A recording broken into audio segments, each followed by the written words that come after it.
Hey, Foos. Yes. It's episode 221 of the Foobar Show. Ready for some hard-hitting comedy nonsense, Foos? Am I ever? There's much to discuss. But first, find a bunch of cool Foobar Show merch at tpublic.com, man. Find tons of new merch items like totes, travel mugs, magnets, baseball tees, and regular tees, and tons of new colors and styles. Go to our merch page found at foobarshow.com to check it all out. Also, click on the link for my band, The Fallen Electric, at the bottom of foobarshow.com for music and merch, also through TeePublic. Add The Fallen Electric's music to your Spotify or Apple Music playlist today.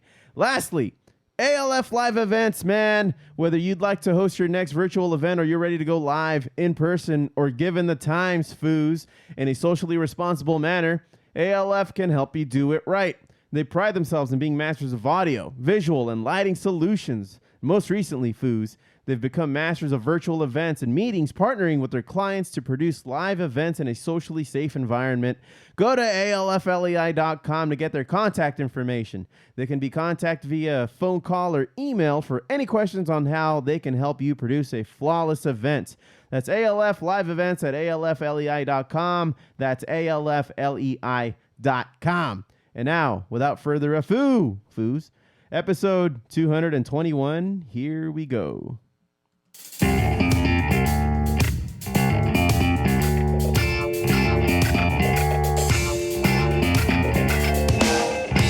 From Filthy Martini Studios in Ontario, California, it's the Foobar Show! Hey, what is up, everyone? I am Joe C. With the Foos. Gosh. And Steph. Thank you all very much for listening to the Foobar Show. Thanks for hitting subscribe, and remember to rate, review, and tell your friends like a champ. You can always reach us and check out our merch at foobarshow.com. That's FOObarshow.com. And search FOO Bar Show on YouTube, Twitch, Twitter, and Instagram. Check us out, drop us a line, and we'll foo it up like a couple of foos. Ain't that right, Foos? That's right. On tap today, we got this. Sucking on a chili dog, sucking on a chili dog, sucking on a chili dog, sucking on a chili dog, sucking on a chili dog, sucking on a chili dog, sucking on a chili dog, sucking on a chili dog, chili dog, sucking on a chili dog, sucking on a dog, sucking on a chili dog, chili, sucking on a chili dog, sucking on a dog, sucking on a chili dog, sucking on. Suck on that chili dog, Foo. Something tells me the Foo isn't a fan of chili dogs. What the fuck is happening, dude? So this fucking song by John Cougar Mellencamp, there's this fucking lyric in it, and the second or third verse, I forget which one, that starts with "sucking on a chili dog," and this guy just ran with it. God damn it, dude. Yeah, you know nothing about Jack and Diane, Foo? I know enough to not want to listen or know enough more than I currently do. Sucking on chili dog, sucking on a dog, sucking on a chili dog. Yeah. Anyway. Tight. So on tap today, Foos. I really wanted to play that on the show. What an opening. I know. What an opening, guys. Hey, Foo, you know what? What? Kind of want a chili dog now. I know, right? Bastard. You want to suck on it though? No, man. Okay. All right. Oh. Well, Foos. Steph was getting mightened down. It's a catchy song. Steph was getting jiggy with it when they're talking about the sucking chili dog part, though. Just that part? I was just that part. just that sucking part. on the chili dog part. Yeah. Okay. On tap today, Foo. We got a health and such from Steph. That's Right. few and far in between, but we got one. Finally, dude. And then we got Health. Geeking Out, Health and things. health and things and such. We're going to talk about Wandavision on this Geeking Out. Go fucking figure. But it was the last one. It's the last one, I promise. And then Or is it? I would have never guessed by the ending.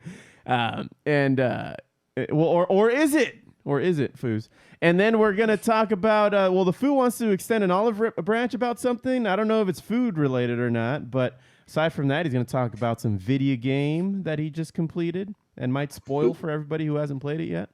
Spoiler alert, Foo. And then we got the joint report, we got music, and we got Foo facts, Foo. So I don't know if you just want to... The agender's Foo? Yeah, Foo. Well, hey, Foo, real quick, before we get into any health thing... Something tells me this won't be quick, but please proceed. All right, Foo, if I could have 20 minutes of your time before we start the podcast. Excuse me, sir. I just need a moment of your time. Foo, I'm trying to overpromise and underdeliver. Okay, cool. Well, the mantra here. Next week, we will record another pod, of course, but why not just be ready, Foo? It's gonna be Pie Day, Foo. It's coming up. Oh, that's right, Pie Day. Nice. And Foo, I wanted to share some info with all you pie enthusiasts, and specifically pizza pie, Foo. Pineapple pizza pie. So, Foos, you might want to do this. Everyone listening might want to do this. But download the Blaze Pizza app. I don't know if you guys have ever been to Blaze. I had. Blaze is pretty bomb. It's pretty bomb. But if you download their app right now, they will let you order a pizza on Pie Day for $3.14. Oh, shit. Nice. That is pretty good. And Blaze Pizza, that's one of those build your own pizza places, right? Seafood. Similar to like Pyology, yeah. Okay. Yeah. It's a good sized pizza. It's the Subway of LeBron James, Foo. Oh, that's one of the LeBron James's franchises. Okay. It's his place of business. Okay. You know what I'm saying? Is that why he chose Blaze? I mean, that doesn't make any sense. No, I just thought I was just like randomly looking at like upcoming deals and stuff, and then I happened to see like, oh, get a Blaze Pizza for $3.14, and I was like, oh shit, that's now really cheap. Was it Pancake Day or Pie Day when you bought those giant pizza-sized pancakes from IHOP? Ooh, it was Pancake Day. And that day's passed, right? Yes. Okay. So that's what you had for us today, Foo? Yeah. Normally we argue over pizza, but you know what, Foo? Let's just not do it today. Let's get everyone out with a good message. Go get some fucking pie for $3.14, Foo. With whatever topping you want, no bias, but I'm just saying, bacon and pineapple. Fuck you, dude. I thought we were going to fight today. I'm just kidding. Order whatever you want. Shut up, fool! All right, well, let's get into some health and such. Is that cool with you guys? See. All right.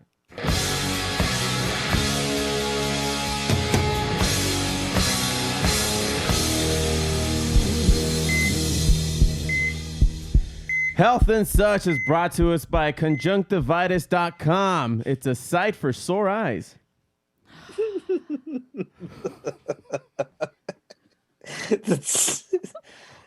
You love it. You fucking love it. You think people would be able to read that? Maybe. Yeah. All right. Well, no getting meta. No getting meta. All right, take it away. All right, it's March, which means it's National Nutrition Month. Yay! Woo! There's so many topics on nutrition. There's so many people doing diets right now, low sugar, low carb, high fat diets. We call that the food diet. Fat diet. Shut up, you keto fuck. I am also just eating tons of fat these days. It's the best part of keto. I just wanted to really emphasize on the high cholesterol aspect of the diet. Fat. Yes. So National Nutrition Month, one of the goals for healthy people 2030 is to reduce cholesterol in individuals 21 years or 20 years and older. And one of the ways that you can do that is by eating low cholesterol foods. Which is what? If you literally do a Google search on low cholesterol foods, it's going to give you fruits and veggies, nuts, pretty much anything that isn't deep fried. broccoli, food, cauliflower, and such. Yeah. All the boring stuff. And then there's like certain sites that will tell you, oh, eat this particular food, eat that particular food. It doesn't really matter which type of fruits and vegetable you eat. You just need to eat a little bit more and cut down on the fried stuff. Mm-hmm. Even if you're on like a, on a keto diet, Right. I'm listening. it works in the aspect that you're going to lose a lot of weight because you're cutting out sugar and you're cutting out grains. Mm-hmm. And you're on a high fat diet. However, it doesn't work for a lot of people. Like, it wouldn't work for me Why not? because 'Cause you're already tiny. my body chemistry is different, and if I eat high fat foods, even though I cut out like sugar and grains, my cholesterol is going to skyrocket because that's just the way my body works. So it doesn't work for everybody. You got to find something that really works for you and just think about a lifestyle change rather than a diet. Mm-hmm. If that That's makes because sense. Steph actually consulted a physician before her diet, Foo. Well, my physician said that I was overdue for a heart attack, so that was enough for me. Dude. Oh, fuck. Yeah.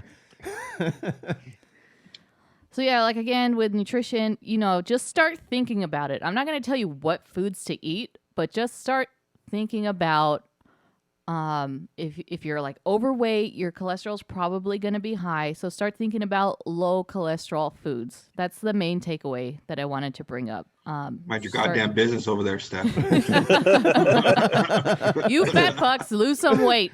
Hey, Can't tell me what to do. There. I hope she doesn't hear me. You guys want to hear something funny? What? Yeah, what's that?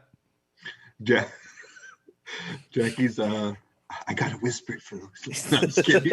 I don't want my wife to hear. Her doctor told her she should go on a diet. She's pregnant, though. Yeah, but apparently, you're supposed to hit during pregnancy. You're supposed to hit a goal of achieving 30 pounds during your entire 9-month pregnancy, and we're in month 6, and she's already at 29 pounds. Oh, Damn. shit. So, Well, that could be she's like Needs to slow it down. that could be bad for the baby too if she gains too Well, much weight, right? It depends. It depends. As long as she can, there's room for play there, but she has to stick to more organic type foods and fruits and such. She doesn't eat a whole. She's already past the cravings of the fatty foods. Mm-hmm. So she was like getting pizza and zucchini fries every couple of days. But Holy shit. yeah, it's been mostly lately smoothies, fruit smoothies, and chicken soup. Oh, yeah. You can't go wrong with a little chicken soup. Mm. And it's right foods, and we just made some for the next 4 days. So Holy shit. Wow. yeah. Mhm. It's in an ice cube tray. I think I'm just gonna have a little chicken ice. A little bit of this. Throw some chicken cubes in your water food. There you go. That's thinking ahead, man. Well, that's cool. That's an easy lunch. Yeah. So no fried shit is pretty much the bottom line here, then, right? Yeah, and then just start thinking about it. That's why I'm not gonna tell you what foods to eat. I'll tell you. Just start thinking about it. Like, just really prepare yourself. Like, okay, do I want to do this? And the answer is like, yes. If you want to live, start fucking dieting. That's a good point, Steph. You're disturbing what's left of my brain. Yeah. You know what? I have a couple friends that are just like, I'm fat and I don't give a fuck, which is cool, but then you're gonna get older and it's gonna be hard on your knees and it's gonna, the quality of life is gonna suck. So Lizzo would not agree with you, Steph. even though you're living your best life now, when you get older, it's gonna suck physically. You're gonna have a hard time getting out of bed. Your knees are gonna hurt. Your joints are gonna hurt. What if I just invest in a electronic chair? And just One of those scooters. just live the Wall-E life. Yeah, pretty much. Yeah. Just have everything like hand fed to you. Just open your mouth and go seal it down. Oh, you fat fuck. God damn. Well, Josh, you said that you're changing your diet these days. Are you cutting out anything in particular? Yeah, a lot of sugars. I mean, living with my mom and sister. Women? At one point, they were. I was gonna say a different thing, but I kind of had to reel myself back there a little bit. Living with them Karens. Oh God, they were just constantly making like sweets, especially during like the holidays. Yeah. Like my sister would make banana nut bread, she'd make banana nut muffins, she'd make brownies, cookies, and it's just like daily. God damn it, like daily at one point. Like during the holidays and even a little after New Year's, she was making like brownies every other night. It's like, what are you doing to me, girl? Like I can't have any of this crap. And then Like I fudge, just kind of cut back extra fudge in there too, and you put it like a la mode too. It's all nice and with warm. walnuts in there. Some cream fraiche food. I haven't, a little cream fraiche on top. But I've been intermittent fasting, so I usually don't start eating until like around 12. And it's usually like a light meal at the beginning, and then like I stop eating at around like 7:30. And then it's always light meals in between and like just little snacks here and there, like a banana.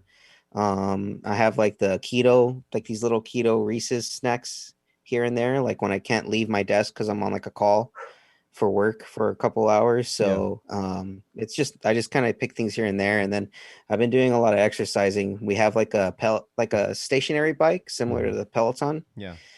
And my sister has like a Peloton app. So like they have classes, like 30-minute classes here and there. So I've been doing that. So, I mean, it's hard right now not to work out during this whole quarantine because I was used to at least going to the gym, getting on those machines, being able to kind of use the whole facility. And here you kind of feel like you're stuck. So right. Trying to do any little thing I can here. Did you know that there is a couch exercise program just for these times? And it literally I do it every day. It literally tells you how to exercise without getting up or without leaving the vicinity of your couch, even if you're standing. I could see how you can like get away with maybe doing some crunches on your couch, using the couch as leverage for some power push-ups. You just sit to stand, sit. Like or just have like elevate your legs, keep your legs elevated for like at a certain point. And your eggs elevated, Josh. And your eggs. That's important, all right? I actually have those. Box your briefs. Yeah. Well, for people that work at home or like at a desk, if you have one of those ab balls that you could sit on, like that's what I have. So like I'll sit on that for a while and I'll just start doing sit-ups like when I am just stuck sitting down working for a while. So those will really help, and they help your posture too because they kind of force you to sit up straight. So let me give you one good exercise with that ball. Is if you're sitting up straight on the ball, try to like really clench your core, which is try to bring your belly button into your spine. That's gonna tighten up everything right there, and then just hold it while you're balancing on the ball for maybe like 30 seconds, and that's just gonna give you a workout right there. I can already see what'll happen with the food with that. Exercising caution and shit, food. Yeah, dude, for sure. Dude, those Peloton how Peloton's all big and shit right now? Yeah. My Peloton bike. I know it is working out, but I mean, okay, I know this guy. He does Peloton daily, and like I see him doing like, I just like bicycled 20 miles and I burned like 385 calories. I was like, and I'm just kind of like, bro, you don't have to bike for fucking 20 miles to lose 300 calories. You just got to go for a walk for an hour. Yeah. Yeah. You don't have to like bike for 20 goddamn miles, but dude. He's pissed. He's pissed at his joints, dude. He's like, fuck these joints. Right? Go for a light jog, dude. You'll burn as many calories, trust me. He wants to get his money worth. Yeah, he really okay, does. whatever. Bike 5,000 whatever miles and then lose your 80 calories. He was probably going slow as hell. Was he like cruising? Was he just doing a bite, like a little cruise? Yeah, he was at cruising speed. Just going come on, man. downhill. You're not even working at that point. That's what I don't get. I see people, posting the Peloton things. And, hey, I get you, man. I mean, if you ride a bike, it's easier on your joints and cool. That's your way of working out.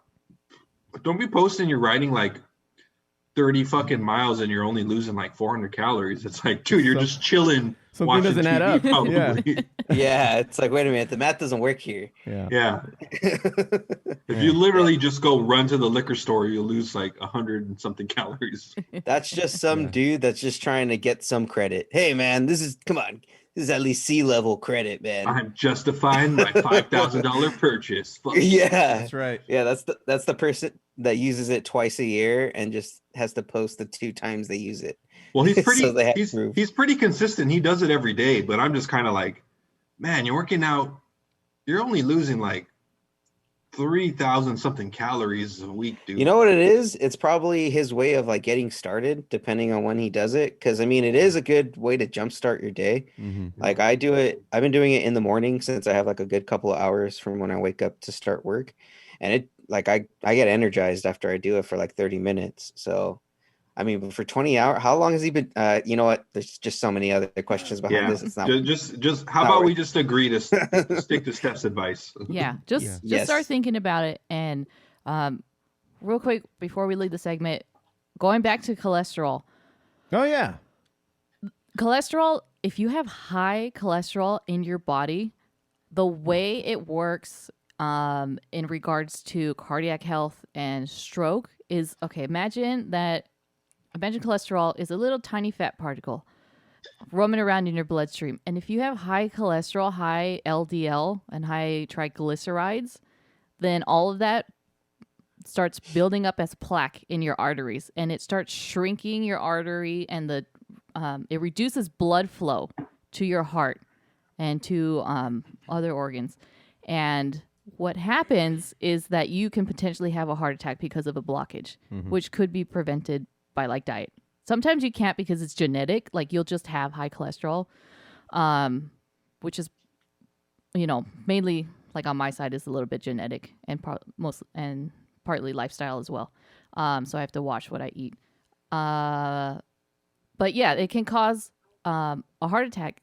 Or if it doesn't cause a heart attack, your blood pressure will increase and keep increasing, and it can cause a stroke or put you at a higher risk of a stroke unless you get your shit together and start on a low cholesterol diet. Get your shit together. That's the spirit. Hey, Steph, you mentioned what if we have high cholesterol in your body? What if I have mine, but it's in like my closet or something? It's a legitimate question there, Steph. I'm just kidding. I'm just fucking around. Well, I would say you need to do some spring cleaning, my friend. Oh. So are you saying that we can't do this? Sucking on a chili dog. Sucking on a chili dog. Foo, No, you could definitely have a chili dog. Okay. Foo, maybe if the bun is whole wheat, Foo. Well, you're just sucking on a chili dog. Yeah. You're not really eating the chili dog. Yeah, I didn't say anything about eating it. You're just sucking on it. But Foo, what about all the pre-cum and jizz from the chili? All right. Oh, okay. That's going to do it for health and such, everybody.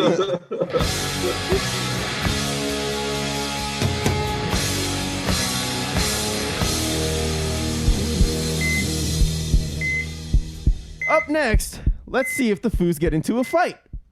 Okay, nerds, let's go!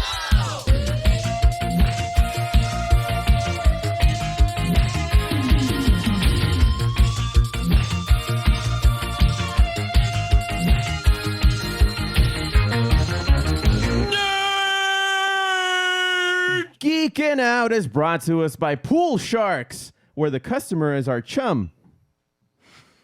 Bastard. Bazinga. Fucking A, dude. Take it away, Steph. Oh, what am I doing? No. Oh, Steph what- will not be. Steph's not taking it away. Time out. Oh, is Time it out. you? Is Yeah, it you it's a doing Foo. this? Okay, go for it, Foo. You're Yeah. out of order, man. All right. Sorry. Oh my God. All right, Foos. See, I guess we are getting into a fight today. No, we're not. Oh, okay. Happened so quickly. I know. My God, that escalated. Foos, we are going to get to the ever sought after Steph recap, but 1 second. Is it ever? Is that what it is? Yes. Okay. Yes, because we want to know what's going on. Okay, Foos, I have a proposition, and I think Josh might be on board. I just need to see if you guys are going to jump on board too, Foo. Okay? All right. I'm listening. All right, Foos. Here's the proposition. I want to promote synergy, Foo. So, in the best interest of promoting synergy, how about we all agree that WandaVision and Attack on Titan are both really good shows, Foo? Where's this coming from? Foo, just answer the question, Foo. Yeah. You're doing some Mephisto shit right now, right? That was a funny joke because he never showed up, Foo. Shut up. We'll get into it. No, okay. We'll get into it, but Foos. If there's no strings attached, I'm gonna go ahead and say yes. All right, how about you, Steph? And specifically, not just the entire series of Attack on Titan, but the latest season of WandaVision and the latest season of Attack on Titan are both good. What do you think? When shit actually happens, it's good. I mean, is this a yes or no question? Yes. Do you agree? Then- Yeah. Do you Yeah, agree? fine, Do you yes. do- Fine, yes. Okay. Excellent. Well, Foos, You fucking suck, dude. now we will. Wow. Okay. That was her last cheap shot, then, I guess, Foo. All right. Well, we'll listen to Steph's recap, and then we will discuss further my decision why I did that. Okay. Interesting. All right. Very ominous, Foo. Very ominous Yeah, I'm indeed. proceeding with caution here. My God, Foos. All right. Well, let's hear it. All right.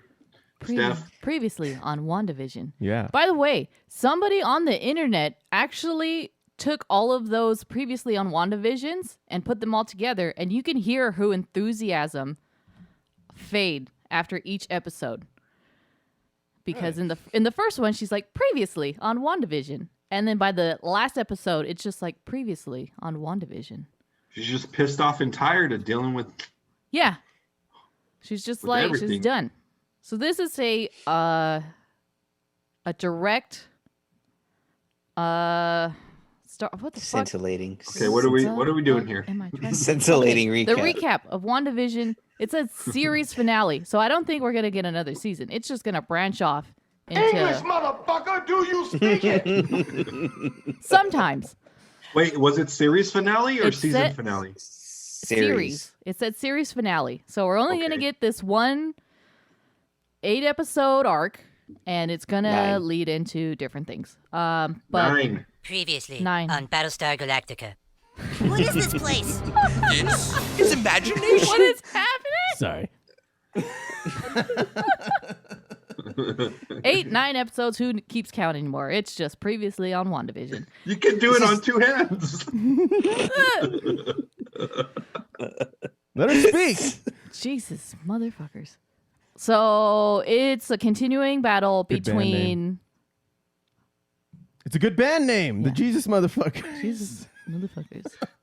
Hey, It's a dude. continuing battle between Wanda and Agatha herself, and we see Agatha pretty much take the strong hand or the upper hand and start taking Wanda's power away. Wanda has to choose between her family or letting people go because Agnes starts unlocking the people in Westview and turning. They don't really. Agnes doesn't turn the people in Westview against Wanda. They just She automatically releases Wanda's control. yeah, and so they automatically just like, oh my god. She releases the strings off of the meat puppets, is what she said. So Wanda was a bitch the whole time. And she didn't even realize Yeah. that she was what she was doing to these people because they said every time they go to sleep, they see her memories, they feel her pain. And she's like, no, I was just trying to protect you. Straight up. And bitch. so she opens up the hex and she lets them go, but then she realizes that Billy, William, and Vision are disintegrating. So she decides to choose her family over the people of Westview. And you see her put up the hex again. And then later on in the episode, she gets into Agatha's mind. And what I think happens is she learned how to put up runes while she was in Agatha's mind. And she was, battling those zombies, the skeletons. She comes out of Agatha's mind. Agatha steals Wanda's power, and she tries to fulfill her deal with Wanda by making Westview real. However, Wanda actually puts up runes in this majestic battle. And Agatha, obviously, her powers don't work because, as we saw in the last episode, only the witch that put up the runes can use her magic. Yeah, so that was a cool kind of thing that came out of left field because I didn't see that coming at all. Mm-hmm. Mm-hmm. And so Wanda pretty much reabsorbs her power back from Agatha, and she does the worst thing possible to Agatha, which is she locks her in Westview.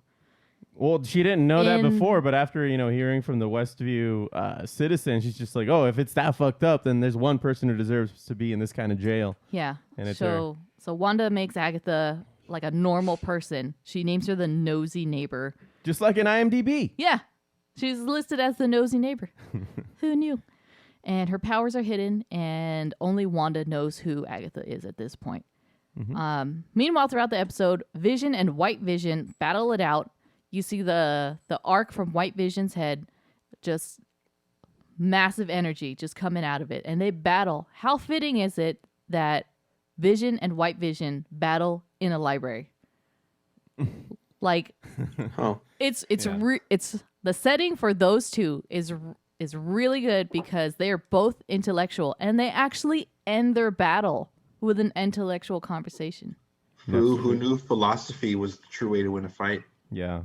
And right? Because either they're the true way to end it or start it. They're so evolved that it would end in a conversation. Yeah, that's true. As they say, a man will never know true peace until a mosquito lands on his nuts. Okay. That's the one time you won't choose violence, Josh. Let him have it, Josh. Come on, man. You just gotta flick it off. But what if you miss and flick yourself? Yeah. Okay. First of all, who's just hanging out outside with their balls out? Do I have to hold a mirror to yourself, dude? What do you mean? If anybody here is gonna do that, it's you. But I want to know who else. Okay. Oh, man. All right, continue, Steph. God damn it.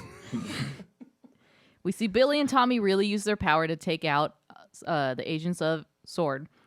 And fucking that dick Hayward tries to shoot him up. He's just gonna murder some kids. Yeah, no kidding. Actually, Foos, he didn't try to murder him because he shot in between them. So no, he still tried. Okay, he aimed the gun in their general direction, and then which you don't do at children. You don't do it. But he was just like, "Fuck these kids, dude! I'm gonna fucking murder them." And then Monica swoops in, uses her power to transform into light to slow down the bullets. Mm-hmm. Yes. I thought that was really cool because she was about to sacrifice herself before she phased into another. Yeah, there's no way that she could have known that she would have been able to do something like that. Yeah, because I don't really think it's not like she's had time to train. Yeah. Okay, scientific question though. How can light slow down a bullet?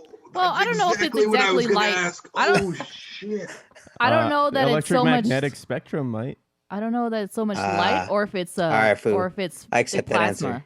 Mm-hmm. Plasma? It actually looked more like plasma. I don't know the science behind it. We're just gonna have to wait until Captain Marvel 2 so they can explain the fucking science behind it. All right. Look, it was a cool effect. Mm-hmm.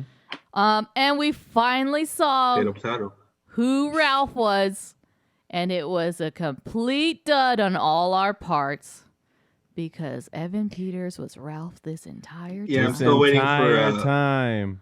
Still waiting for Fuse to apologize about that. Why should I apologize? I didn't ruin anything. My husband Ralph.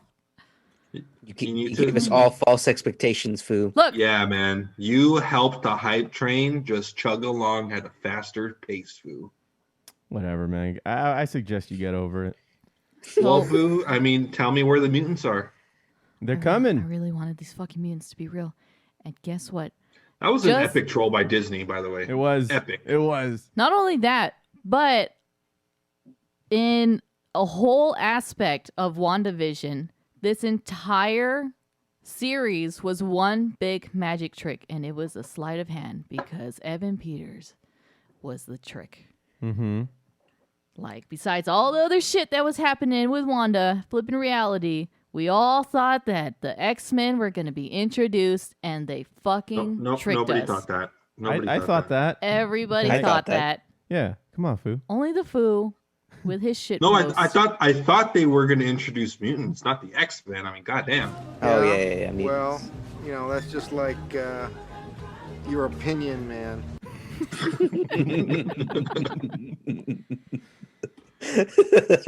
And finally, All right, we get not one, but 2 end credits. Mm-hmm. We get a Oh, it's scroll. actually one mid credits and one end credit. Oh, for fuck's sake. Okay. It's not quite complete end credits because there was still credits after the second scene. So fuck The food Foo. just explained. No. that. We got No, I like the way I said better. Okay. Okay? Okay. So you were further from your explanation. Come on. Way to be precise and concise, Steph. Yeah. So we get a scroll sighting, which opens up Secret Invasion. Oh, whoa, hey. No, spoiler alert. whoa, no, Whoa. no, Oh, no. relax. Okay, then why was that scroll coming up? Because they're going to introduce Monica into Captain Marvel 2. Mm-hmm. Which Yeah, they're going up to the ship. subsequently leads into Secret Invasion. Technically, Thus, if you want to be my point is still fucking valid. diligent about it, Iron Man 1 leads to Secret Invasion, okay? Everything leads to the Secret Invasion. You fuck. Okay. It's quite a leap. Okay. Anyway. I think it's more correlated to Captain Marvel number 2, if anything. No, I agree Obviously. because she said that somebody, a friend of her mom's, wanted to see her, and she points upward, which means It's Captain Marvel. your boy Fury. Nick Fury Oh. is still I up in was- the sword ship that we saw. I at the was end of really Captain Marvel. hoping they were gonna pan in on like the spaceship or something, but they didn't. No, because that would be too much Fucking for the douchebags. end of this show. And then we get a final end credit, which is similar to what did they say? It's a Doctor similar Strange? shot to The Shining, in that How? With the wide pan into from the mountains, it tracked all the way to all the way until it gets to the cabin. Yes. And you just see her walk into it. Ah. And not Yeah. only that, but it also that's has what like it starts. these impossible windows to look through, because Mm. if you look at either side of the doorway, they are windows, but they're just cut in a way where you can't really see out of it. And I guess that's sort of like similar to the setting in the Overlook Hotel, which is in The Shining. Another thing that I heard was that maybe those designs on the windows are what protects her in that particular house, like from other magic or shit like that. Mm-hmm. Similar to Well- how she protected herself in her hex Mm-hmm. against Agatha. Yes. Yeah. As Steph is explaining the shot, we see Wanda outside having some tea, Mhm. going to the back, and what do we find, Steph? We find Wanda in her astral plane reading the Darkhold. Mhm. Which, by the way, when Agatha said it was the Darkhold, I pointed to the screen. She's like, fucking said it. It's the fucking Darkhold. So our theories are right. It's true, guys. She did do that. She did do that. And we've seen the Darkhold in a couple of other Marvel properties. Mhm. I know it's in the Runaways, that Hulu one that's in there, and Yeah. it's also in Agents of Shield during the Ghost Rider arc, and then even a couple of seasons after that, it was still in there. So, which begs the question: are those still relevant, or are They they are still not. canon? Yeah, I heard don't they're think not I canon. think they are not canon anymore Why not? because in Agents of Shield, after the snap from Thanos, half the world in Agents of Shield did not disappear. Oh, that's just look at the draw. Were they on the same timeline? I didn't. Look at the draw. No, they went. Their timeline split somehow. Yeah. Mhm. Like that was the whole because like somehow they end up going into the future in Agents of Shield. Like it gets really weird. And they have Yes. space travel, and it gets wild in Agents of Shield. Damn, I stopped. So- I always stop watching a series when it gets good. You see? That Yeah, happened with me dude, with don't Doom worry, man, Patrol. That yes. happened with me with all kinds of shit. like the Flash, Sons of and all that. Anarchy. Yeah, no. I need to Yeah. get back to Sons of Anarchy. Oh, Sons of Anarchy was amazing, dude. I know. I need to finish it. So I like the little nod that they did with the Wicked Witch of the West when Wanda threw the car at Agnes, and then there's boots. The boots are just there. Yeah, that was cool. It It was like, finally, make your last fucking silly little reference and let's get this finale on. Yeah. Yeah, in this one there weren't too many references. Another big one was the marquee, which it said the Wizard of Oz, or like the Great Wizard of Oz, the one that Sam Raimi directed, because he also is directing Multiverse of Madness. So that was like a good nod to him as well. It's like a prequel to Wizard of Oz, I think. It's about Oz himself. Yeah, it's an origin story Or the Wizard, origins of with Oz, the yeah, greatest some shit. actor of all time, James Franco. James Franco. He's the greatest actor of our generation. And this movie sets up Doctor Strange too, because chill. they mention how Wanda, the Scarlet Witch, is supposed to be stronger than the Sorcerer Supreme. Yeah. And I mean, we even see that, which her astral projection looked way better than Strange's, because her body was still even able to walk around instead of just being asleep. So yeah, she's already way and above better than him. And her powers are intuitive rather than having to cast spells and do, shit like that where you need to learn that stuff. Yeah. Yeah. All that shit's intuitive for her. So, yeah. The costume, I would say, though, is pretty dope. Yeah. I like it. Yeah. I like how very true it is to the original comics costume. While also, if you noticed, it does take inspiration from like the old X-Men, like Apocalypse and like those, like Magneto's costume in there. Like it looks very similar to his. I really wanted, because I was looking at her crown, and I was like, is that a little Magneto helmet in the middle of her crown? Maybe it's just me, but it looks like it. And I was like, I was hoping. Yeah, it's just you. It has like things. it has some features, but yeah, no, not like it. No. It's too much. That's a That'd be fucking too much Magneto on helmet those. right there. I can't stop staring at it. Shit, I was gonna say something else about fucking WandaVision. Yeah, give us your rating of the series and whatnot, so we can all chip So we in. can so we can jump on them. So me and the Foo can jump on this. So overall, I would give WandaVision 4 out of 5. It was a Triples? really good series. A lot of twists and turns, and I like the magic portion of it. I feel like it should have more action, but it really wasn't that kind of show. Like it's not an action-packed show. Yeah. Not like we're probably going to see with Falcon and Winter Soldier. which Oh, is I'm coming sure out we're gonna see all next kinds week. of action with Next that. week, right? Yeah. It's coming out next week. On 2 weeks. This Friday. Comes out in 2 weeks. No, on the 19th. Oh yeah, my bad. Oh, okay. Whoops. Yeah, in 2 weeks. Okay. So I can't wait for that. And I liked all of the Easter eggs and references to the Avengers. Yeah, of course. Oh, And X-Men, right? that's what I wanted to say. And X-Men, yeah. But the Darkhold, if you look, and I saw this online. Somebody posted that if you rewatch Doctor Strange is in the library, and he notices that there's a book missing. That is probably the Darkhold, the book that's missing. So I have to rewatch Doctor Strange to see if that's a That real is in thing. there. Yeah, 'cause I it's missing, watched right? it a couple of weeks ago, and yeah, that part's in there. Where like when he first goes into the library, and like Wong is showing him all like the books that are like part of the Sorcerer Supreme's collection, and there's just one missing. Because in the actual movie, it's not a book that they take; they just take a page out of a book. That Caecilius guy. So yeah, this book has been missing from that collection for far longer than any of us know. So that totally would lead Doctor Strange to this probably. Yeah. Fuse, Yes. can we get your retrospective on the series, Fu? Yeah, man. Yeah, sure. Why not? I'll give it an 88%. That's a solid B, maybe even a B plus. I enjoyed myself more than I thought I was going to enjoy myself with this, because leading into this particular series, everything was very vague. What the hell is WandaVision? Why are they showing us clips of her in black and white, kind of like the Dick Van Dyke Show and shit like that?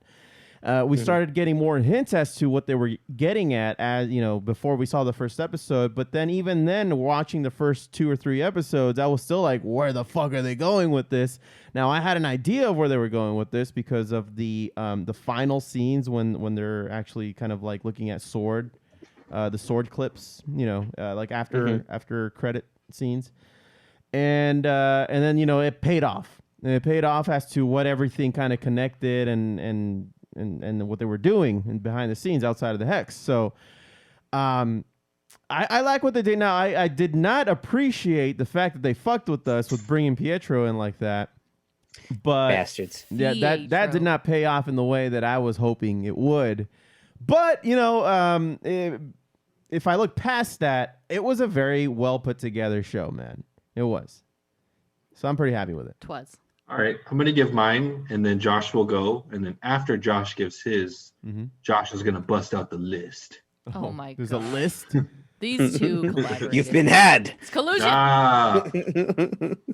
Listen, Foos, listen, we agreed. It's a good show. Yeah. And I'm gonna agree. I'm gonna give it a 79, Foo, because it's almost there. This is a fantastic and a really good telling of Wanda Scarlet Witches. Scarlet Witch. Scarlet Vision. Scarlet Witches. This is kind of her origin. Kind of. It is, dude. It is. Well, it is her origin, but not the character's origin. This is like the actual heroes or... Well, it did give us an idea of what her childlike was like and stuff like that. This literally was an origin story for herself and Scarlet Witch. Yeah. Yes. Well, not her, but Scarlet Witch mostly. Whatever, dude. Oh my God. Anyways, it was a great origin story for her character going forward. We now know about all this magic mumbo jumbo. The show moved very slowly. There are a lot of plot holes, I think, too many plot holes. And again, Fuze, you're right. Fucking every week we thought we're gonna get Reed Richards or Mephisto or fucking, all right, X-Men are here or Quicksilver's here from Fox Timeline. Right. No payoff, Foo. No payoff, no Captain Marvel, no Doctor Strange. Which again, that was all hype train stuff, so I'm not degrading the show on that. I will degrade the show because I thought Monica Rambeau's character is a little cheesy. I never understood that comment. You've said that before. How so? She's a little forced. Like some of her lines and some of the way she interacts is like okay, like She's a strong like, black woman, dude. Well, she was like, Wanda, you could trust me. I helped deliver your babies, and it's like, I don't know. It was kind of a reach. Like, okay, you really didn't like. Are you expecting her to be your best friend now? Like, I don't get it. He doesn't understand. Who doesn't the understand bond good people? between women. Why so good? Good deeds, right? The whole Hayward thing was stupid as fuck. This guy brought in Vision. They entered the Hex, and as soon as he's in trouble, he's gonna drive out of the Hex. Like, okay, why did you go in there, dude? Yeah.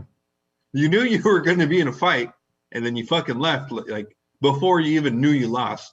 So that was a big stretch for me, and like I don't like the way his villain or behind the scenes villain arc paid out. There were just little things like that bothered me, but what really brought it up is I thought it was a really good introduction of Scarlet Witch moving forward, and part of the next Doctor Strange and Phase 4 nonsense that I'm sure with the next few movies, especially the Spider-Man No Way Home and all that shit, it's gonna I think that's gonna be the official multiverse introduction or exploration after Doctor Strange.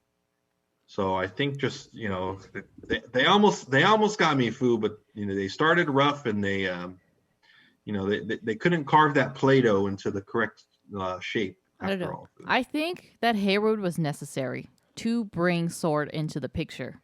Otherwise, we would have just had a witchy battle and it would have been over in like 3 episodes. And not only that, but since Hayward is now arrested, who's gonna take over Sword? Okay. Sword. Well, we'll get in. Well, we can get more into that. But Foo, are you done with your analysis? I'm done. I hope you heard it all. I'm raring to go, Foo. I'm He's raring to breathing go on heavy. here. Yeah, you're itching for this, man. Are you okay? You know what? Yeah, I actually had to run and get something from the front, so I was running back. Amazon Foo. Amazon. Can't have nobody stealing my packages. Uh-huh. But anywho's, so for me, I felt the show only deserved an 80%.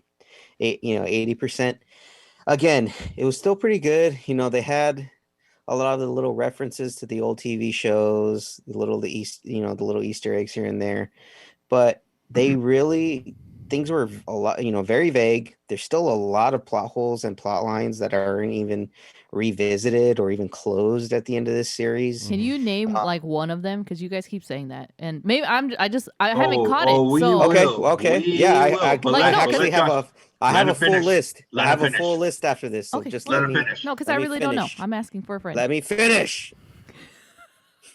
I'm curious too. Okay, continuing. Again, it was an interesting show, when you just focused on Wanda and Vision. We just focused on their exact storyline. Yeah, great. Exploring the deep-seated things that are going on inside Wanda's mind, what she's actually dealing with, her grieving, the fact that Vision is still, self-aware that he now is a projection, and then he convinces his real body now, or brings its memories back. Great. That was all great. It's just all the little things outside of that. Like the Foos saying with Monica and her relationship with Wanda. If that felt too quick, too instant of an instant connection, like I understand that, Monica was grieving from her mother passing and all that stuff. I do get that she understood the grief, but it still was a little too quick. The whole Pietro thing was upsetting, very upsetting for a lot of us fans that were excited to see that. And then again, Hayward's general goal, and the fact, how the hell was he able to sneak away all of that goddamn vibranium in Wakanda? Like, Vision was not that far away from the main Wakanda, facility where he fell out. So. And you're telling me the Avengers is just like, fuck them, leave them. Yeah, that's true. Another thing. That's true. They went and they got the body from just outside Wakanda.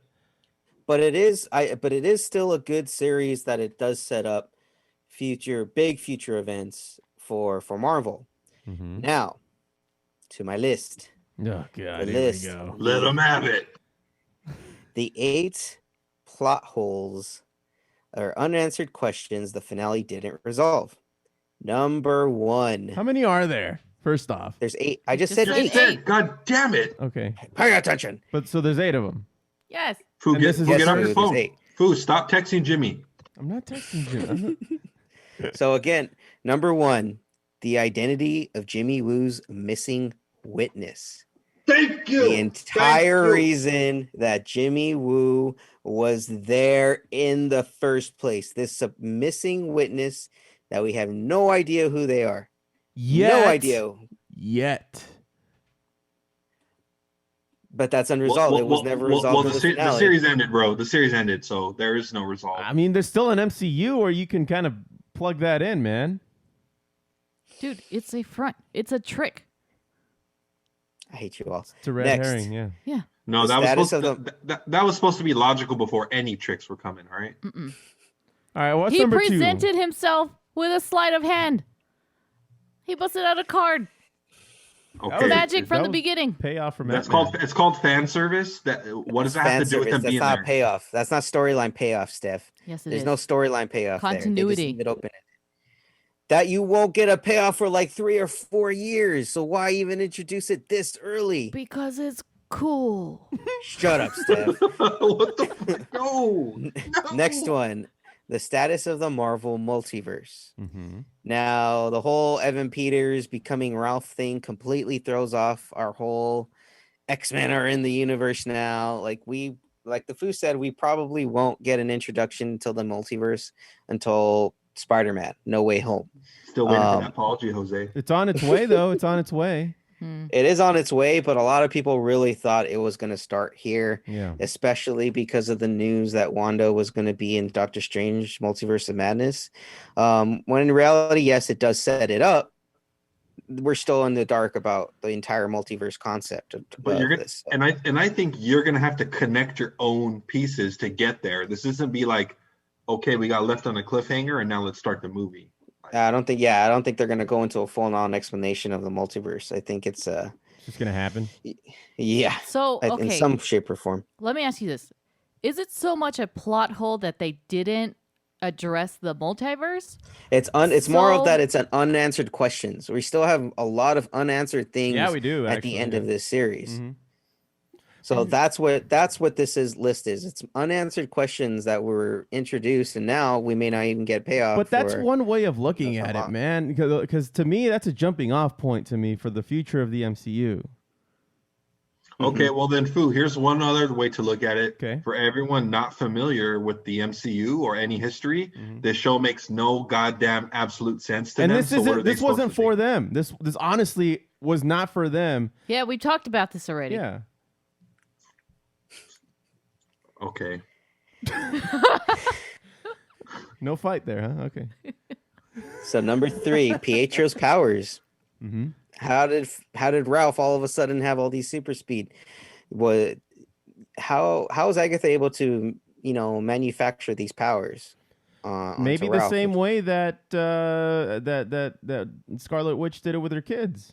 Same kind of magic. Scarlet Witch but that's the difference though, is that Scarlet Witch's chaos magic can make that kind of stuff. Mm-hmm. I don't think Agatha had that ability. I think she could just manipulate them, and move them like a puppet. I don't think she was able to completely give them powers. Well, he's essentially like a homunculus, her eyes and ears, right? So, and she can do all kinds of things already, as in her first encounter when she revealed herself to Wanda. She can do transmutation. She can do. She can hide the kids in probably another dimension. We don't know that. And she probably gave Pietro, this is my theory, super speed so that he can go wherever he needs to go as soon as Agnes needs her or needs him. Mm-hmm. Okay. All right. I'll accept that answered whatever. Anyways, number 4, Vision somehow gets through the hex. Last week, Hayward's activated Vision, his evil Vision. This week, he's just inside Westview with no explanation how he managed to get through. It's impenetrable barrier. Okay, I can actually find fault in this because when did Wanda open up the hex? She opened up the hex before White Vision showed up, or White Vision was already in there, right? He was already in there. Yeah. Remember he surprised her and she's like, Vision? Right. Yeah. Right. So again, how the hell did he get in if nothing else could get in? Because he's Vision. Because he's. Damn it, dude. Damn, Foo. All right, I'll take it.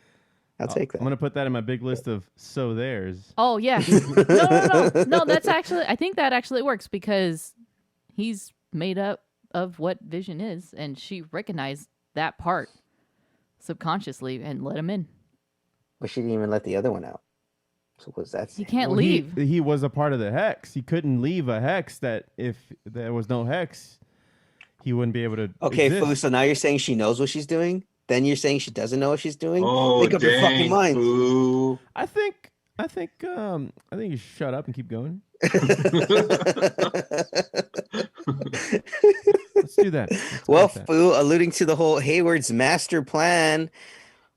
The fuck, man? This dude all season teased something weird about the guy. He had a hexagon of diplomas, apparently, according to this thing. And so did he just resurrect Vision just to take out Wanda? I mean, did this dude really just use his one trump card, his one fucking $100 billion device that could, end all wars just to take out Wanda? Well, Maximoff? He showed up just to retreat. Well, like he explained, he created Vision I know that the Accords don't allow for Vision to be reanimated, but he was going to justify his resurrection by taking care of Wanda, who was a threat. Where is this said? Where is this said? Wasn't it in his evil monologue when he was talking to Jimmy Woo? Yeah. He was like, no one's gonna care as long as I kill Wanda. It's Yeah, like, but that's. Yeah, but still, like, it's so everyone's gonna be like, "Hey, man, we're gonna hold the Avengers to this strict ass Sokovia Accords, but we'll give you a pass." That's what his logic was, which I'm like, all right, I'm glad you lost this fight. Yeah. So, No, they said it. They addressed that. Yeah, half-assedly. All you need is one line. there's still more movies coming. Enough for a reason. All right. Well, I'm gonna skip number 7 because I actually see fault in this. Well, I want to hear it. I want to hear what it says. It's the Darkhold discrepancy, and it's just alluding to the fact that Darkhold was already introduced in the Agents of S.H.I.E.L.D. and the Runaway series. And again, we don't know if these are even canon because supposedly they were supposed to be set in the Marvel Cinematic Universe, and the Darkhold being in this show completely makes the others non-canon. It kind of pretty much just sets them up for that they're non-canon. So it's just mostly saying how Marvel's kind of contradicting themselves now between their TV shows and their actual universe. Get ready to hear more contradictions when the multiverse opens up. Oh God, it's just gonna be nonstop, Foo. Yeah. Nonstop. So that's why I was alluding to we should just pass over this because either way, the Darkhold showing up in this is still it's still good. It's still good. Yeah. And then lastly, the entire reason for the WandaVision show, the one that was actually literally being broadcast all over the television waves. Last week's episode made it clear that Wanda would be tempted to use her powers to create a fantasy world inspired by American sitcoms that she loved as a kid. What it never really explained was why she also broadcast an actual WandaVision show as part of that. Since Wanda ultimately wanted what was to be left alone with her family in her fantasy world, and broadcasting that show helped Sword figure out what was happening and how to undo it. Throughout the series, Wanda kept insisting that she wasn't consciously doing certain things, and perhaps this was one of the accidental byproducts of the hex. If so, it was a very strange one. And also, if so, she was also editing the show as she was making it, since we saw that happen multiple times as well. True. Yeah, I mean that one's a hard pill to swallow, considering there's a lot going on. I think it's just one of those things. Like there's a lot she didn't know. Apparently, she didn't know that when everybody in town was asleep, they would see her nightmares. There's a lot that she didn't know that she was doing. So, but when she didn't like something, like the beekeeper guy coming out of the sewer. She's like, all right, fuck this. I'm taking care of this right now. I don't know. It's part of the Infinity Stone. Like she has part of the Mind Stone in her, and the power just can't be contained. So I'm glad you brought that up, because here's my last thing. This has nothing to do with the loop unanswered questions. Again, we agree the show is around an 80%. It's an 80% at most right now. 85 if you want to kind of 88. Go low. Right, don't push your luck, dude, with that. Don't push 88. Again, but here's other things, because it leaves a lot of unanswered questions and a lot of things that contradict what Marvel's currently spouting out right now, like the fact that the Infinity Stones no longer exist. Yes, the physical stones no longer exist, but the powers are still out there, I believe, in the Marvel universe, because you have Captain Marvel, who pretty much is the essence of the Space Stone. Yeah. She still has that ability within her. And then you have the Mind Stone, which right now we know Wanda still holds pieces of and parts of that magic, seeing as how there's singularities. And also so I Spectrum, feel that's how Spectrum was created now. And now we have the other 4 stones that they're out there. Their abilities are out there in some shape or form. And I think this is going to lead to like the Soul Stone showing up in Adam Warlock, because that's how Adam Warlock, he is synonymous with the Soul Stone. Like I have a feeling that's where that energy goes to revive him in some way. Like I just want to get your guys' thoughts on if the Infinity magic or abilities are still out there. You can't destroy energy, man. You can only pass it along. Exactly. Remember the Yes, singularities. Foos. Foos. And Not a- actually, and Go don't ahead. forget, and this might be news, Foos, but Marvel Comics actually announced that they're going to be doing an infinite, some type of infinite storyline where they bring the stones back, but not exactly the way that they were brought back before. Yeah. Like they're going to exist in Heroes, pretty much. Well- I think that would be valid. As far as Infinity Stones being used to some capacity, even though they're like not all there. Don't forget, Doctor Strange has the Time Stone, or has some essence of the Time Stone. So without that, he wouldn't really have any power. So I think Wait, there's still What? No. He's the That's Sorcerer wrong. Supreme. God damn it! no. Yeah, remember he learned magic still before able he even to touched use the the time Time stone. I'm just saying energy can be transferred to something else. Yeah. And I don't want to live in a world where the MCU doesn't follow the laws of thermodynamics. I mean, Foo. That's what I'm Physics, saying. The Foo. energy's out there, Foo. We still don't know where the reality stone is. I mean, remember, Jane touched the reality stone, so maybe Thor 4 shows how Jane was affected That's by the why reality she stone. becomes Thor. Holy shit! Indeed. Imagine this was all a dream. I would just swear off End, the MCU. end of the And- MCU. And we've killed Josh. But whose dream was it? It was all Darcy's dream. Yes. Ugh. Yes. What happened to Terrible. Darcy at the end? She just crashes on Hayward, and then you don't see her for the No, rest she of the bounced. Or what if this is Dr. Selvig's dream, since he did go insane after Avengers? Oh snap, son! After We haven't Loki seen him used in a the while. stone. That's true. We haven't. Or it's a future projection of what could happen through the mind of Professor X. So he has the X-Men destroy All right, everything. get out. Steph, Jose, show her the door. All right. Show her the Foo, door. throw her to the dogs, Foo. For all the pets. All right. Well, All right, Take that, Foo. We all like it. okay, good. Hey, that. I'm pleasantly surprised, Foo. No. And now, Foo, you're going to love Attack on Titan. You just got to sit your impatient ass down there, Foo. I'm looking forward to Seafood. tomorrow's episode, or yesterday as we record this. Well- Me and the Foo just recently read the recent chapter, which is the second to last chapter of the manga. And Yes, God- look at him. God Look at damn this it. distinguished my God, gentleman. Foo.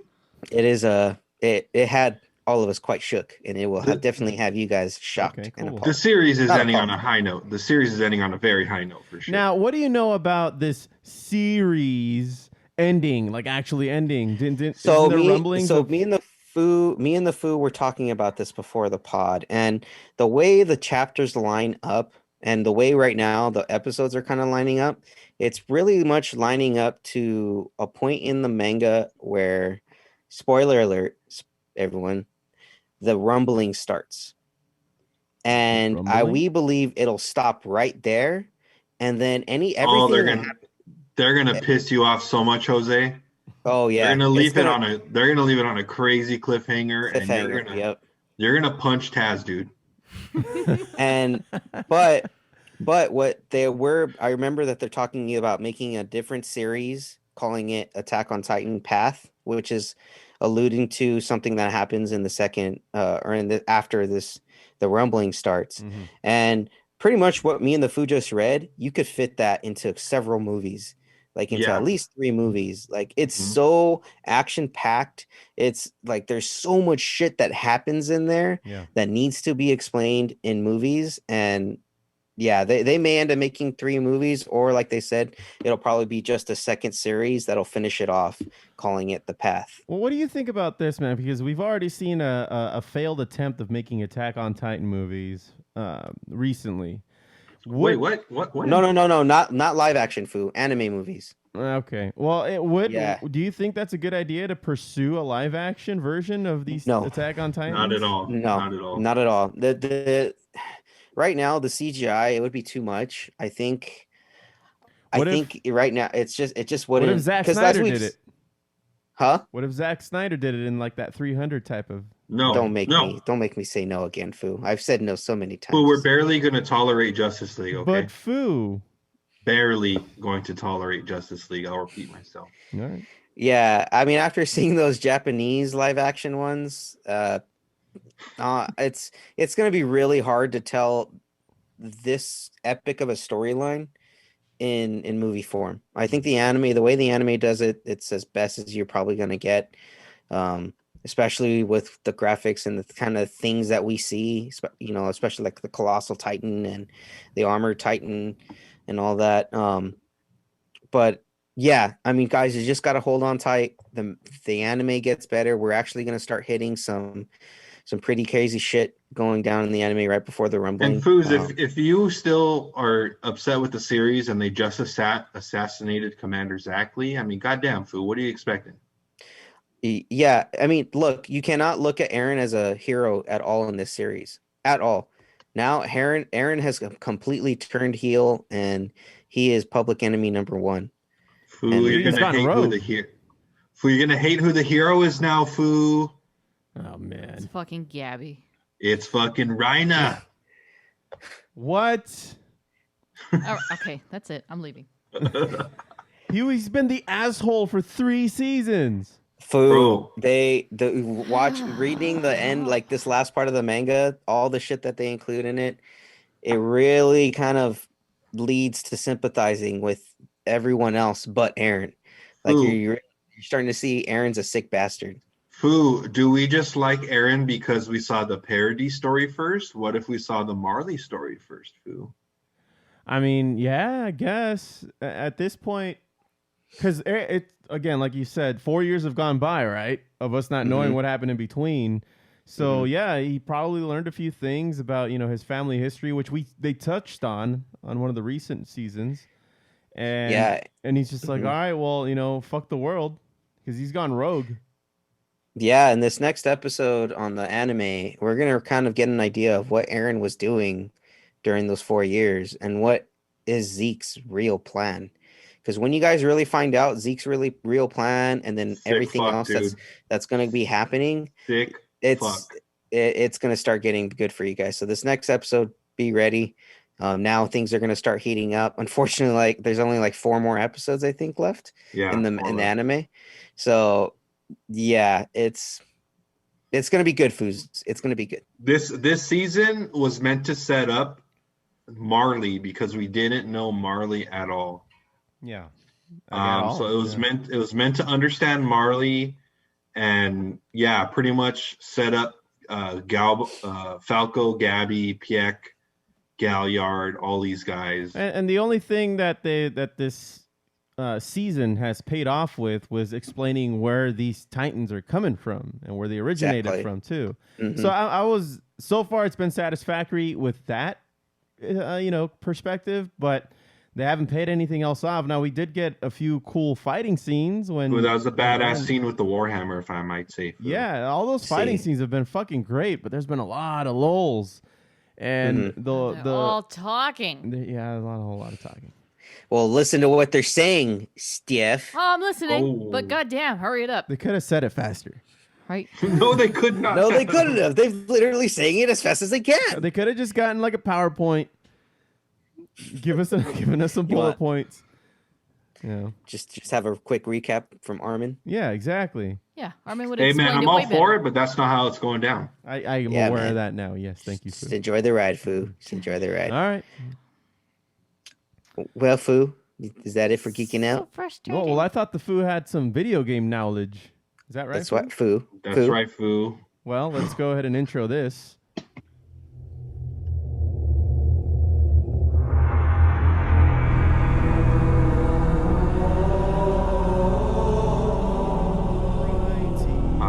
Music to my ears, Foo. Alrighty then. That's all I hear. Dang, Foo. Halo owes Jim Carrey a ton of money. All kinds of money. All right, Foos. Well, I thought that this week I would actually introduce or recap something that I have been up to lately since I've gotten my PlayStation, Foo. All right. That is, no, Foo. No. That's not allowed. Okay, not that one. Plus, the life of the controller will be degraded if I keep doing that. Right. That's a good point. Yeah, That's a good point. but Foo. So what I did when I got my new PlayStation, I was just like, right. No, I did not. Oh, okay.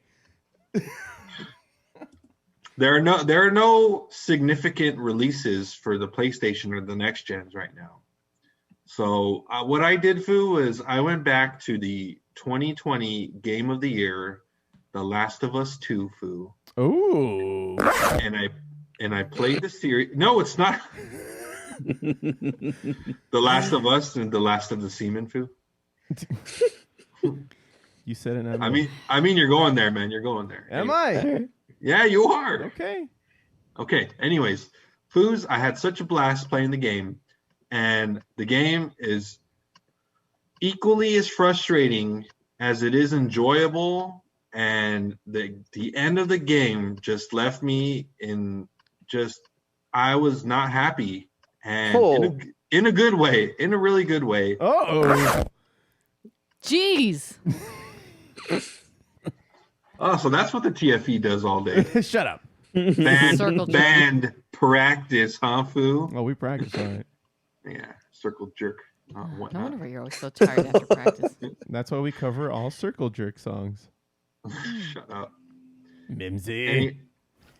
Anyways, Foos, I blasted through the story of Last of Us 2. Yeah, you did. Oh my God, let him talk.